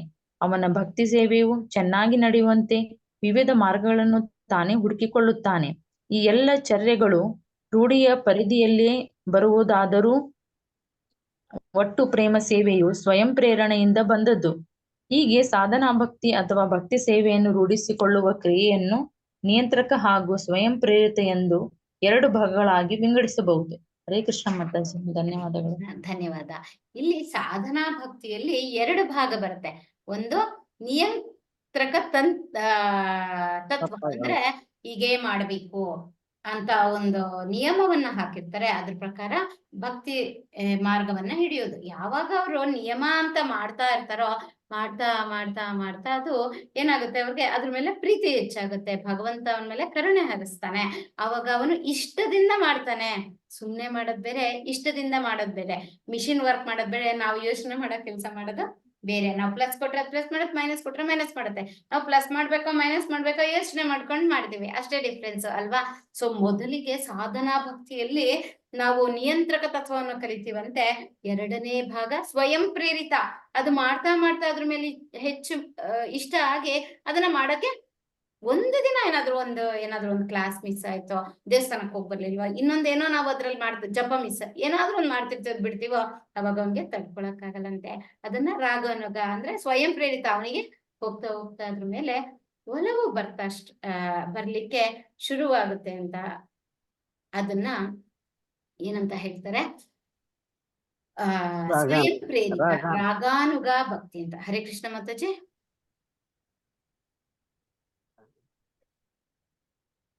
ಹರೇ ಕೃಷ್ಣ. ರಾಗಾನುಗ ಭಕ್ತಿ. ರಾಗಾನುಗ ಭಕ್ತಿ, ಹೌದು ಮಾತಾಜಿ, ರಾಗಾನುಗ ಭಕ್ತಿ ಅಂತ ಹೇಳ್ತಾರೆ. ಇನ್ಯಾರಾದ್ರೂ ಓದೋದಿದ್ಯಾ? ಪ್ರಿಯಾಂಕಾ ಮಾತಾಜಿದು ಅನ್ಮ್ಯೂಟ್ ಆಗ್ಲಿಲ್ಲ. ಅವ್ರು ಓದೋದಿದ್ರೆ ಓದ್ಬೋದು, ಇಲ್ಲ ಅಂದ್ರೆ ನಾವು ಹರೇ ಕೃಷ್ಣ ಮಾತಾಜಿ. ಹರೇ ಕೃಷ್ಣ ಮಾತಾಜಿ, ಓದ್ತೀರಾ? ಮಾತಾಜಿ ಓದ್ತೀರಾ? ಭಕ್ತಿ ಸೇವೆಯ ಮಾತಾಜಿ ಹಾ ಭಕ್ತಿ ಸೇವೆಯ ಪ್ರಥಮ ಭಾಗವನ್ನು ಅಥವಾ ವೈದಿ ಭಕ್ತಿಯನ್ನು ರೂಪ ಗೋಸ್ವಾಮಿ ಅವರು ಈ ಮಾತುಗಳಲ್ಲಿ ವ್ಯಾಖ್ಯಾನಿಸುತ್ತಾರೆ. ಆಕರೆಯಿಂದ ಮಾಡಿದ್ದಲ್ಲದ್ದು, ಸ್ವಯಂ ಸ್ಫೂರ್ತವಲ್ಲದ್ದು ಆದ ಭಗವತ್ ಸೇವೆಯ ಸಮರ್ಪಣೆ. ವ್ಯಕ್ತಿಯು ಕೇವಲ ವಿಧೇಯತೆಯಿಂದ ಅಥವಾ ಗುರುಗಳ ಆಜ್ಞೆಯ ಆಯ್ತು ಎಂದು ಮಾಡುವ ಪ್ರಭು ಸೇವೆ ಅಥವಾ ಧರ್ಮಗ್ರಂಥಗಳನ್ನು ಅವಲಂಬಿಸಿ ಮಾಡುವ ಸೇವೆ, ಇತರನ ನಿರ್ಬಂಧಗಳಿಂದಾಗುವ ಸೇವೆಯನ್ನು ವೈದಿ ಭಕ್ತಿ ಎನ್ನುತ್ತಾರೆ. ವೈದಿ ಭಕ್ತಿಯ ಮೇಲ್ಕಾಣಿಸಿರುವ ತತ್ವಗಳನ್ನು ಶುಕಮುನಿಗಳು ಶ್ರೀಮದ್ ಭಾಗವತ್ಪಾದರ 2ನೇ ಸ್ಕಂದದಲ್ಲಿ ಮೊದಲನೇ ಅಧ್ಯಾಯ ಶ್ಲೋಕ 5ರಲ್ಲಿ ವರ್ಣಿಸುತ್ತಾರೆ. ಅಲ್ಲಿನ ಸಂದರ್ಭ ಹೀಗಿದೆ. ಮರಣಾವಸ್ಥೆಯಲ್ಲಿದ್ದ ಪರೀಕ್ಷಿತ್ ಮಹಾರಾಜನು ಮುಂದೆ ಮಾಡಬೇಕಾದುದೇನು ಎಂಬುದನ್ನು ಶುಕಮುನಿಗಳು ಹೇಳುತ್ತಾರೆ. ಪರೀಕ್ಷಿತ್ ಮಹಾರಾಜನ ಅವಸಾನಕ್ಕೆ ಕೇವಲ 1 ವಾರದ ಮೊದಲಷ್ಟೇ ಶುಕಮುನಿಗಳು ಅವನನ್ನು ಸ್ತುತಿಸಿದರು. ಸಾಯುವ ಮೊದಲು ತಾನೇನು ಮಾಡಬೇಕೆಂಬುದು ರಾಜನಿಗೆ ತೋಚದಾಗಿತ್ತು. ಬೇರೆ ಬೇರೆ ಮುನಿಜನರು ರಾಜನಿದ್ದಲ್ಲಿಗೆ ಆಗಮಿಸಿದ್ದರು. ಆದರೆ ಅವರಲ್ಲಿ ಯಾರೂ ರಾಜನಿಗೆ ಸೂಕ್ತ ಮಾರ್ಗದರ್ಶನ ಮಾಡಲಾಗಲಿಲ್ಲ. ಶುಕಮುನಿಗಳು ಪರೀಕ್ಷಿತ್ ಮಹಾರಾಜನಿಗೆ ಮುಂದಿನ ಮಾತುಗಳಲ್ಲಿ ದಾರಿ ತೋರಿದರು. ಪ್ರಿಯ ರಾಜನೇ, ಮುಂದಿನ ವಾರ ನಿನಗೆ ಸಂಭವಿಸಲಿರುವ ಮರಣವನ್ನು ಎದುರಿಸುವ ಹೊತ್ತಿನಲ್ಲಿ ನಿರ್ಭೀತನಾಗಿರಬೇಕಾದರೆ ಸಾಯುವ ಹೊತ್ತಿನಲ್ಲಿ ಎಲ್ಲರಿಗೂ ಭಯವಿರುತ್ತದೆ. ಈ ಕೂಡಲೇ ನೀನು ಭಗವಂತನನ್ನು ಕುರಿತು ಶ್ರವಣ, ಕೀರ್ತನ, ಸ್ಮರಣಾದಿಗಳಲ್ಲಿ ತೊಡಗಬೇಕು. ವ್ಯಕ್ತಿಯು ಹರೇ ಕೃಷ್ಣ ಮಂತ್ರದ ಶ್ರವಣ ಸಂಕೀರ್ತನೆಗಳನ್ನು ಮಾಡಿದರೆ ಮತ್ತು ಸದಾ ಕೃಷ್ಣನನ್ನು ನೆನೆದರೆ ಅವನು ನಿಶ್ಚಯವಾಗಿಯೂ ಸಾವನ್ನು ಕುರಿತು ಅದು ಯಾವ ಹೊತ್ತಿನಲ್ಲಿ ಬಂದರೂ ಸರಿಯೇ ನಿರ್ಭಯದಿಂದಿರುತ್ತಾನೆ. ಹರೇ ಕೃಷ್ಣ ಮಾತಾಜಿ, ಧನ್ಯವಾದಗಳು. ಧನ್ಯವಾದ ಮಾತಾಜಿ. ಸಾಧನಾ ಭಕ್ತಿಯಲ್ಲಿ ಮೊದಲ ನಿಯಂತ್ರಕ ತತ್ವವನ್ನ ವೈಧಿ ಭಕ್ತಿ ಅಂತಾರೆ. ಅದು ನಾವು ಧರ್ಮ ಗ್ರಂಥದಲ್ಲಿದೆ ಅಂತ ಮಾಡ್ತೀವಿ, ನಮ್ಮ ಗುರುಗಳು ಹೇಳಿದ್ರು ಅಂತ ಮಾಡ್ತೀವಿ, ಟೆಸ್ಟ್ ಎಕ್ಸಾಮ್ ಇದೆ ಅಂತ ಮಾಡ್ತೀವಿ, ಕ್ಲಾಸ್ ಕೇಳ್ಬೇಕು ಅಂತ ಮಾಡ್ತೀವಿ, ಏನಂತಾರೆ ಒಬ್ಬ ವ್ಯಕ್ತಿ ಯಾರೋ ಒಬ್ರು ಹೇಳ್ತಾರೆ ಅಂತ ಮಾಡ್ತೀವಿ. ನಮ್ಗೆ ಅಷ್ಟೊಂದು ಅಕ್ಕರೆ ಸ್ವಯಂ ಸ್ಫೂರ್ತಿ ಇಲ್ದಿದ್ರು ಕೂಡ ನಾವು ಭಕ್ತಿಯನ್ನ ಭಗವಂತನಿಗೆ ಒಬ್ರು ಹೇಳಿದ್ರನ್ನ ಆಜ್ಞೆಯ ಮೇಲೆ ಧರ್ಮ ಗ್ರಂಥವನ್ನ ಅವಲಂಬಿಸಿ ಮಾಡ್ತೀವಲ್ಲ, ಅದನ್ನ ವೈಧಿ ಭಕ್ತಿ ಅಂತಾರೆ. ಇಲ್ಲಿ ಒಂದು ಮಾತನ್ನ ಹೇಳ್ತಾರೆ. ಶುಕಮುನಿಗಳು ಶ್ರೀಮದ್ ಭಾಗವತದ 2ನೇ ಸ್ಕಂದದ 1ನೇ ಅಧ್ಯಾಯದ ಶ್ಲೋಕ 5ರಲ್ಲಿ ಇದ್ರ ಬಗ್ಗೆ ಹೇಳ್ತಾರೆ. ಪರೀಕ್ಷಿತ್ ಮಹಾರಾಜನಿಗೆ ಏನಾಗುತ್ತೆ, ಒಂದು ದಿನ ಒಂದು ಋಷಿ ಮುನಿಗಳ ಮನೆಗೆ ಹೋದಾಗ ತಕ್ಷಣವಾಗಿ ಅಲ್ಲಿ ಅವನು ಏನೋ ತಪಸ್ಸನ್ನ ಆಚರಿಸ್ತಿರ್ತಾನೆ. ಅವನಿಗೆ ನೀರೋ ಏನೋ ಬೇಕಾಗಿರುತ್ತೆ, ಅಥವಾ ಏನೋ ಕೇಳಲಿಕ್ಕೆ ಅಂತ ಬಂದಿರ್ತಾನೆ. ಎಷ್ಟು ಕರೆದ್ರು ಅವರು ತಪಸ್ಸಿನಲ್ಲಿ ಮುಳುಗಿ ಹೋಗಿರ್ತಾರೆ. ಆಗ ಅವ್ರು ಎದುಳಲ್ಲ ಅನ್ನೋ ಸಿಟ್ಟಿಗೆ ಅಲ್ಲಿ ಹತ್ರ ಇರ್ತಕ್ಕಂಥ ಒಂದು ಸತ್ತ ಹಾವನ್ನ ತೆಗೆದು ಅವ್ರು ಹುತ್ತ ಎಲ್ಲ ಬೆಳೆದಿರುತ್ತೆ, ಅಷ್ಟು ತಪಸ್ಸು ಮಾಡ್ತಕ್ಕಂಥವ್ರ ಮೇಲೆ ಅವನು ಹಾಕ್ಬಿಡ್ತಾನೆ. ಹಾಕ್ಬಿಟ್ಟು ಅವನಷ್ಟಕೊಂಡು ಹೋಗ್ತಾನೆ. ಆದ್ರೆ ಅವ್ರ ಮಗ ಒಳಗಿನಿಂದ ಬಂದು ಏನಾಯ್ತು ಅಂತ ತನ್ನ ದಿವ್ಯ ಜ್ಞಾನದ ಮೂಲಕ ತಿಳ್ಕೊಂತಾನೆ. ತಿಳ್ಕೊಂಡಾಗ ಅವನು ಏನ್ ಮಾಡ್ತಾನೆ, ಇವನಿಗೆ ಶಾಪವನ್ನ ನೀಡ್ತಾನೆ. ನೀನು 1 ವಾರದಲ್ಲಿ ತಕ್ಷಕ ಹಾವಿನಿಂದ ಕಚ್ಚಿಸಿಕೊಂಡು ಸಾಯ್ತೀಯ ಅಂತ ಹೇಳ್ತಾರೆ. ಈ ಒಂದು ವಿಚಾರ ಆದ್ಮೇಲೆ ಇಂಥ ತಪ್ಪನ್ನು ಮಾಡಿದೆ ನೀನು ಅಂದ್ಬಿಟ್ಟು ದೂತರನ್ನ ಕಳಿಸಿ ರಾಜನಿಗೆ ಈ ಒಂದು ವಿಚಾರವನ್ನ, ಯಾಕೆ ಅಂದ್ರೆ ಬ್ರಾಹ್ಮಣರ ಒಂದು ಶಾಪ ಹಿಂತೆಗೆದುಕೊಳ್ಳಕ್ಕಾಗಲ್ಲ, ಈ ವಿಚಾರವನ್ನಾದ್ರೂ ತಿಳಿಸೋಣ ಅಂತ ಅವನಿಗೆ ವಿಚಾರವನ್ನ ತಿಳಿಸ್ತಾರೆ. ಯಾರಿಗಾದ್ರೂ 1 ವಾರದಲ್ಲಿ ಸಾಯ್ತೀನಿ ಅಂದ್ರೆ ಏನಾಗುತ್ತೆ, ಆಗೋಯ್ತು, ಇನ್ನೇನ್ ನನ್ ಕಥೆ ಅಂತಾರೆ. ಆದ್ರೆ ಈ ಪರೀಕ್ಷಿತ್ ಮಹಾರಾಜ ಖುಷಿ ಪಡ್ತಾನೆ. ಕೃಷ್ಣ ಅವನು ಬಹಳಷ್ಟು ಶುದ್ಧ ಭಕ್ತ, ನೀನು ನನಗೆ ಅಟ್ಲೀಸ್ಟ್ ನಾನು ಯಾವಾಗ ಸಾಯ್ತೀನಿ ಅಂತ ಗಡುವು ಕೊಟ್ಟಿದ್ದೀಯಾ, ಎಲ್ಲರಿಗೂ ಯಾವಾಗ ಸಾಯ್ತಾರೆ ಅಂತ ಗೊತ್ತಿರೋದಿಲ್ಲ, ನಾನು ಇದನ್ನ ಸದ್ವಿನಿಯೋಗ ಮಾಡ್ಕೊಂಡು ನಾನು ಒಳ್ಳೆಯದನ್ನ ಕಲಿತು ಅವನು 7 ದಿನ ಆಗಕ್ ಮೊದ್ಲೇನೆ ಭಾಗವತಂ ಕೇಳ್ತಾನೆ ಕೃಷ್ಣಧಾಮಕ್ಕೆ ಹೋಗ್ಬಿಟ್ಟಿರ್ತಾನಂತೆ. ಆದರೆ ನಮಗೆಲ್ಲ ಕಾಣಿಸ್ಲಿಕ್ಕೋಸ್ಕರ 7 ದಿನ ಆದ್ಮೇಲೆ ತಕ್ಷಕ ಕಚ್ಚಿ ಅವನ ದೇಹ ಹೋಗಂಗೆ ತೋರಿಸ್ತಾರೆ. ಆತ್ಮ ಯಾವಾಗಲೂ ಆಧ್ಯಾತ್ಮಿಕ ಲೋಕಕ್ಕೆ ಹೋಗ್ಬಿಟ್ಟಿರುತ್ತಂತೆ.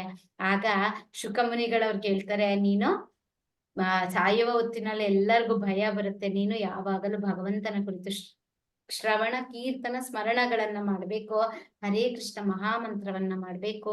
ಈ ರೀತಿ ಮಾಡಿದಾಗ ನೀನು ನಿಶ್ಚಯದಿಂದ ಏನೋ ನಿರ್ಭೀತಿಯಿಂದ ನಿರ್ಭಯದಿಂದ ಇರ್ಲಿಕ್ಕೆ ಸಾಧ್ಯ ಅಂತ ಇಲ್ಲಿ ಹೇಳ್ತಾರೆ. ಇದನ್ನ ಏನಂತಾರೆ, ವೈಧಿ ಭಕ್ತಿ ಅಂತಾರೆ. ಇನ್ನ ಇದನ್ನ ಕಂಟಿನ್ಯೂ ಇದೆಯಲ್ಲ, ಸಾವನ್ನು ಅಪೇಕ್ಷಿಸಬಹುದು ಹೇಗೆ? ಏನ್ ಮಾತಾಜಿ? ಸಾವನ್ನು ಅಪೇಕ್ಷಿಸುವುದು ಹೇಗೆ? ಯಾವುದನ್ನ? ಸಾವನ್ನು ಅಪೇಕ್ಷಿಸುವುದು ಹೇಗೆ? ಅಲ್ಲ, ಅವ್ರು ಸಾವನ್ನ ನಾವು ಅಪೇಕ್ಷೆ ಪಡೋದು ಹೇಗೆ ಅಂತ ಕೇಳ್ತಿದ್ದಾರೆ. ನಾವ್ ಅಪೇಕ್ಷೆ ಪಟ್ರೆ ನಾವು ಸಾಯೋದೇ ಇಲ್ವಲ್ಲ, ಭಗವಂತ ನಿಶ್ಚಯ ಇದ್ರೇನೆ ಸಾಯೋದು. ಸಾವನ್ನ ಅಪೇಕ್ಷಿಸುವುದು ಹೇಗೆ? ಸಾವನ್ನ ಏಕೆ ಅಪೇಕ್ಷಿಸಬೇಕು? ನನ್ ಪ್ರಶ್ನೆ. ಅಪೇಕ್ಷಿಸಬಹುದೇ ಹೇಗೆ? ಇಲ್ಲ, ಸಾವನ್ನ ಅಪೇಕ್ಷಿಸಬಾರದು. ಭಗವಂತ ಹೇಳ್ತಾನೆ, ನನ್ನ ಭಕ್ತರು ನನಗೆ ಮುಕ್ತಿಯನ್ನು ಕೊಡು ಅಂತ ಕೂಡ ಕೇಳೋದಿಲ್ಲಂತೆ. ಭಗವಂತನಿಗೆ ಎಲ್ಲ ಗೊತ್ತಿರುತ್ತೆ. ನಾವು ಭಗವಂತನ ಬಗ್ಗೆ ಅಷ್ಟೇ ಅಪೇಕ್ಷಿಸಬೇಕು, ಭಗವಂತನನ್ನಷ್ಟೇ ಅಪೇಕ್ಷಿಸ್ಬೇಕು. ಇನ್ನ ಸಾವು ನೋವು ಇರ್ತಕ್ಕಂಥದ್ದು ಹೋಗ್ತಕ್ಕಂಥದ್ದು ಎಲ್ಲನೂ ಭಗವಂತನಿಗೆ ಬಿಟ್ಟಿದ್ದು ಅಲ್ವಾ ಮಾತಾಜಿ? ನಾನ್ ಚಿಕ್ಕವಳು, ನನ್ಗೆ ಗೊತ್ತಿರೋ ಅಷ್ಟು ಹೇಳ್ತಾ ಇದ್ದೀನಿ. ಅಲ್ಲ, ಅಪೇಕ್ಷೆ ಪಟ್ರೆ ಎಲ್ಲಿ ಹೋಗ್ತೀವಿ ಮಾತಾಜಿ? ಇವತ್ ನೋಡಿ ಬೆಳಗಾಂ ಹತ್ರ ಒಂದು ಸೌದತ್ತಿ ಎಲ್ಲಮ್ಮಂಗ್ ಹೋಗಿ 13 ಜನ ಹೋಗ್ಬಿಟ್ಟಿದ್ದಾರೆ. ನನ್ಗ ಅಂತದೆಲ್ಲ ನೋಡಿದಾಗ ಭಗವಂತನ ಇಚ್ಛೆ ಎಲ್ಲ ಒಟ್ಟಿಗೆ ಹೋಗ್ಬೇಕು. ಅಷ್ಟೇ ಅವ್ರದ್ದು ಜೀವನ. ನಾವು ಅಪೇಕ್ಷೆ ಪಟ್ರು ನಾವು ಹೋಗಲ್ಲ. ಖಂಡಿತ ಅದನ್ನೇ ನಾವು ಹೇಳ್ತಾ ಇರೋದು. ಹೋಗೋಣ ಅಂದ್ರು ನಾವು ಹೋಗಲ್ಲ. ಅಪೇಕ್ಷಿಸಕ್ಕೆ ಹೋಗ್ಬಾರ್ದು, ಅದು ಭಕ್ತಿ ಆಗಲ್ಲ ಅಂತ ಹೇಳ್ತಾ ಇದ್ದೀನಿ. ಹೌದು, ಅಪ್ಪ ನಿನ್ ಅಲ್ವಾ ಇಷ್ಟ ಮಾತಾಜಿ? ಅಂದ್ಬಿಟ್ರೆ ಮುಗ್ದೋಯ್ತು. ಯಾವಾಗ ಹರೇ ಕೃಷ್ಣ ಹೋಗ್ತೀವೋ ಮಾತಾಜಿ, ಹೋಗ್ತೀವಿ. ಹರೇ ಕೃಷ್ಣ ಹ? ಮಾತಾಜಿ. ಹರೇ ಯಾವಾಗ ಹ್ಮ್ ಮಾತಾಜಿ ಹೇಗೆ ಅಂದ್ರೆ ತಾವನ್ನ ಹ್ಮ್ ಅಪೇಕ್ಷಿಸೋದು ಅಲ್ಲಿ ಅಲ್ಲಿ ಒಂದು ಅಪೇಕ್ಷೆ ಅನ್ನುವಂತ ಕಾಮ ಒಂದು ಉದ್ಭವ ಆಗುತ್ತೆ. ಕಾಮ ಸೊ ಅಂತಕ್ಕಂಥದ್ದು, ಆಸೆ ಅಂತಕ್ಕಂಥದ್ದು ಬರುತ್ತೆ. ಅಷ್ಟೇ. ಖಂಡಿತ. ಅಲ್ಲಿ ನಿಷ್ಕಾಮ ಇರ್ಬೇಕು. ಭಗವಂತನಿಗೂ ಹೇಗೆ ಒಂದ್ ತಾಯಿ ತನ್ ಮಗುಗೆ ಏನು ಅಪೇಕ್ಷೆ ಇಲ್ಲದೆ ತನ್ ಮಗುನ್ ಬೆಳೆಸಿ ಅವ್ನು ಉದ್ಧಾರ ಆಗೋದನ್ನ ನೋಡೋದ್ ಬಯಸ್ತಾಳೋ, ಆತರ ಭಗವಂತನಲ್ಲಿ ನಮ್ಗೆ ಶುದ್ಧವಾದ ಪ್ರೇಮವಿರ್ಬೇಕು. ಪ್ರೇಮ ಇದ್ರೆ ಭಕ್ತಿ ಬರುತ್ತೆ, ಭಕ್ತಿಯಿಂದನೇ ಪ್ರೇಮಕ್ಕೆ ಎರಡಕ್ಕೂ ಡೆಫಿನೇಷನ್. ಸೊ ಅವಾಗ ನಾವು ಭಗವಂತನನ್ನ ಫಲಾಪೇಕ್ಷೆ ಇಲ್ಲದೆ ಯಾವಾಗ ಅವನನ್ನ ಆರಾಧಿಸ್ತೀವೋ, ಭಗವಂತ ನಮ್ಮ ಇಚ್ಛೆ ಏನಂತ ಅವನಿಗೆ ಗೊತ್ತಿರುತ್ತೆ. ನಮ್ಮ ಒಳ ಮನಸ್ಸು, ನಮ್ಮ ಒಳ ಅರ್ಥ ಏನಂತ ಗೊತ್ತಿರುತ್ತೆ. ಸೊ ಅದಕ್ ತಕ್ಕಂತೆ ಭಗವಂತ ಪ್ರತಿಫಲವನ್ನ ಕೊಡ್ತಾನೆ. ಸೊ ಅಷ್ಟೇ ಅವಾಗ ಅಲ್ಲ ನಾವ್ ಮಾತಾಜಿ, ನೀವು ಧನ್ಯವಾದ. ಹೇಳಿ ಹೇಳಿ. ಅವಾಗ ನಾವ್ ಅನ್ಕೋಬೇಕು, ಓ ಎಲ್ಲ ಅವನ ಇಚ್ಛೆ ಹೆಂಗೆ ನಡೆಯುತ್ತೆ, ನಮ್ದೇನು ಇಲ್ಲ, ನಾವು ತಾತ್ಕಾಲಿಕ ಅಷ್ಟೇ. ನಮ್ಗೆ ಏನ್ ಒಳ್ಳೇದ್ ಕೊಡ್ಬೇಕು ಅದ್ ಕೊಡ್ತಾನೆ. ಅವ್ನ್ ನಮ್ಗೇನ್ ಕೊಡ್ಬಾರ್ದು ಅಂತ ಇರುತ್ತೋ ಅದು ಅವನ ಇಚ್ಛೆ. ಸೊ ಅದಕ್ಕೆ ಕೊಟ್ಟಿಲ್ಲ ಅಂತ ತಿಳ್ಕೊಂಡ್ರೆ ಅವಾಗ ಮಾತಾಜಿ. ಹರೇ ಕೃಷ್ಣ. ಧನ್ಯವಾದ ಮಾತಾಜಿ. ಹರೇ ಕೃಷ್ಣ. ನಾನು ನಿಮ್ಗೆ ಒಂದ್ಸತಿ ಗಂಧರ್ವ ಬರ್ತಾ ಇರ್ತಾರೆ, ಆವಾಗ ಭಾಗವತವನ್ನ ನಮ್ಮ ಈಶ್ವರ ಪಾರ್ವತಿಯನ್ನ ತೊಡೆಯ ಮೇಲೆ ಇರಿಸ್ಕೊಂಡು ಹೇಳ್ತಾ ಇರ್ತಾನೆ ಅಲ್ವಾ ಮಾತಾಜಿ? ಚಿತ್ರಕೇತು ಮಹಾರಾಜ. ಹೌದು ಹೌದು ಅಲ್ವಾ ಮಾತಾಜಿ? ಪ್ರಭಾವತಿ ಮಾತಾಜಿ ಗೊತ್ತಿರುತ್ತೆ. ಚಿತ್ರಕೇತು ಮಹಾರಾಜ ಗಂಧರ್ವ ರೂಢಿಯಾಗಿ ಆಕಾಶ ಮಾರ್ಗದಲ್ಲಿ ಬರುವಾಗ ನಗಾಡ್ಬಿಡ್ತಾನಂತೆ. ತನ್ನ ತೊಡೆಯ ಮೇಲೆ ಪಾರ್ವತಿಯನ್ನು ಕೂರಿಸ್ಕೊಂಡು ನೀನು ಭಾಗವತ ಹೇಳ್ತಿದೀಯ ಅಂತ. ಪಾರ್ವತಿಗೆ ಅವಮಾನ ಆದಂಗಾಗಿ ಅವಳಿಗೆ ನಾಚಿಕೆಯಾಗಿ ಅವನು ಶಾಪ ಕೊಡಕ್ಕೆ ಹೋಗ್ತಾಳಂತೆ. ಅವಾಗ ಅವನು ಹೇಳ್ತಾನಂತೆ, ಚಿತ್ರಕೇತು, ನೀನು ನನಗೆ ಏನ್ ಬೇಕಾದ್ರೂ ಶಾಪ ಕೊಡು, ಆದ್ರೆ ನನಗೆ ಯಾವಾಗಲೂ ಭಗವಂತನ ಸ್ಮರಣೆ ಇರ್ಬೇಕು ಅಂತ ಕೇಳ್ತಾನಂತೆ ಅಲ್ವಾ ಮಾತಾಜಿ? ಹರೇ ಕೃಷ್ಣ. ಪ್ರಭಾವತಿ ಮಾತಾಜಿ ಅಲ್ವಾ? ಹಾಗಾಗಿ ನಮ್ಮ ಇಚ್ಛೆ ಯಾವಾಗ್ಲೂ ಭಗವಂತನ ಸ್ಮರಣೆ ನನಗಿರ್ಲಿ ಅಷ್ಟೇ ಇರ್ಬೇಕು, ಇನ್ನೆಲ್ಲ ಭಗವಂತನ ಇಚ್ಛೆ ಅಲ್ವಾ? ಹರೇ ಕೃಷ್ಣ. ನನಗೆ ತಿಳಿದಷ್ಟೇ ಹೇಳಿದ್ದೀನಿ. ಇಂಟರ್ನೆಟ್ ಇಶ್ಯೂ ಅನ್ಸುತ್ತೆ, ಅವ್ರದ್ದು ಅನ್ಮ್ಯೂಟ್ ಆಗ್ತಿಲ್ಲ. ಹರೇ ಕೃಷ್ಣ. ಹಾಗಾಗಿ ಯಾವ ಕ್ಷಣ ಈಗ ನಾವು ಒಂದು ಕ್ಷಣ ಅಂತ ನಮಗ್ ಬರ್ದಿದೆ, ನಾವ್ ಇನ್ನ 1 ವರ್ಷ ಬದುಕಿರ್ಬೇಕು ಅಂದ್ರೂ ನಮ್ ಕೈಲಿ ಸಾಧ್ಯ ಇಲ್ಲ.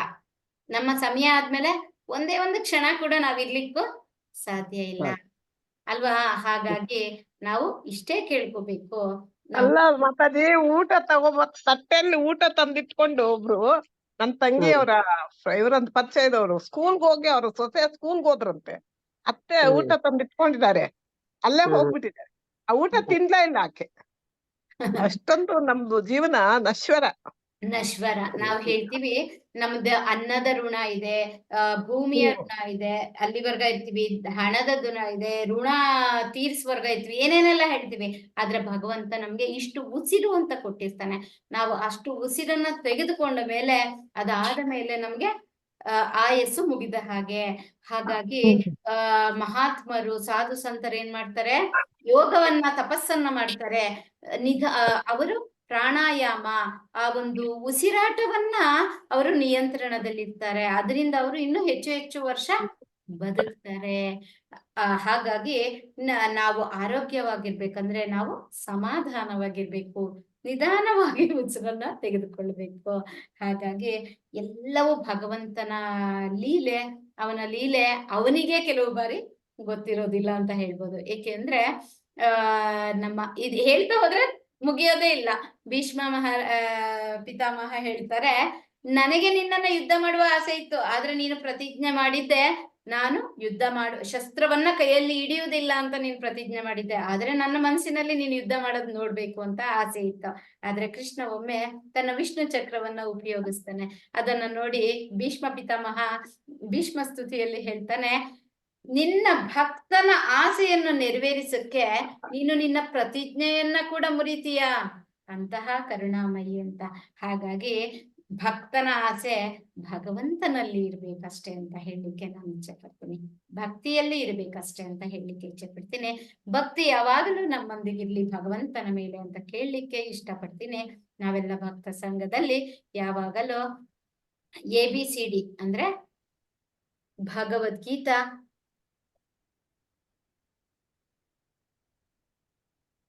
ಭಗವದ್ಗೀತಾ, ಇದು A ಅಂದ್ರೆ ಅಸೋಸಿಯೇಷನ್ ಆಫ್ ಭಕ್ತ ಸಂಘ, ನಿಮ್ಮೆಲ್ಲರ ಭಕ್ತ ಸಂಘ.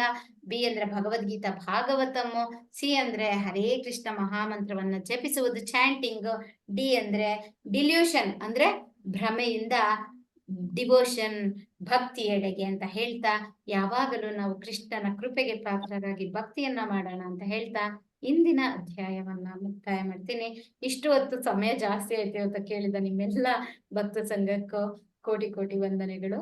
ವಾಂಚಾ ಕಲ್ಪತರೋಭ್ಯಶ್ಚ ಕೃಪಾ ಸಿಂಧುಭ್ಯ ಏವ ಚ ಪತಿತಾನಾಂ ಪಾವನೇಭ್ಯೋ ವೈಷ್ಣವೇಭ್ಯೋ ನಮೋ ನಮಃ.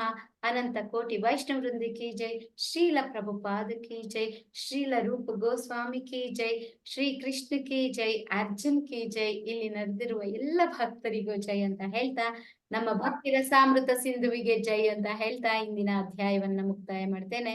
ಹರೇ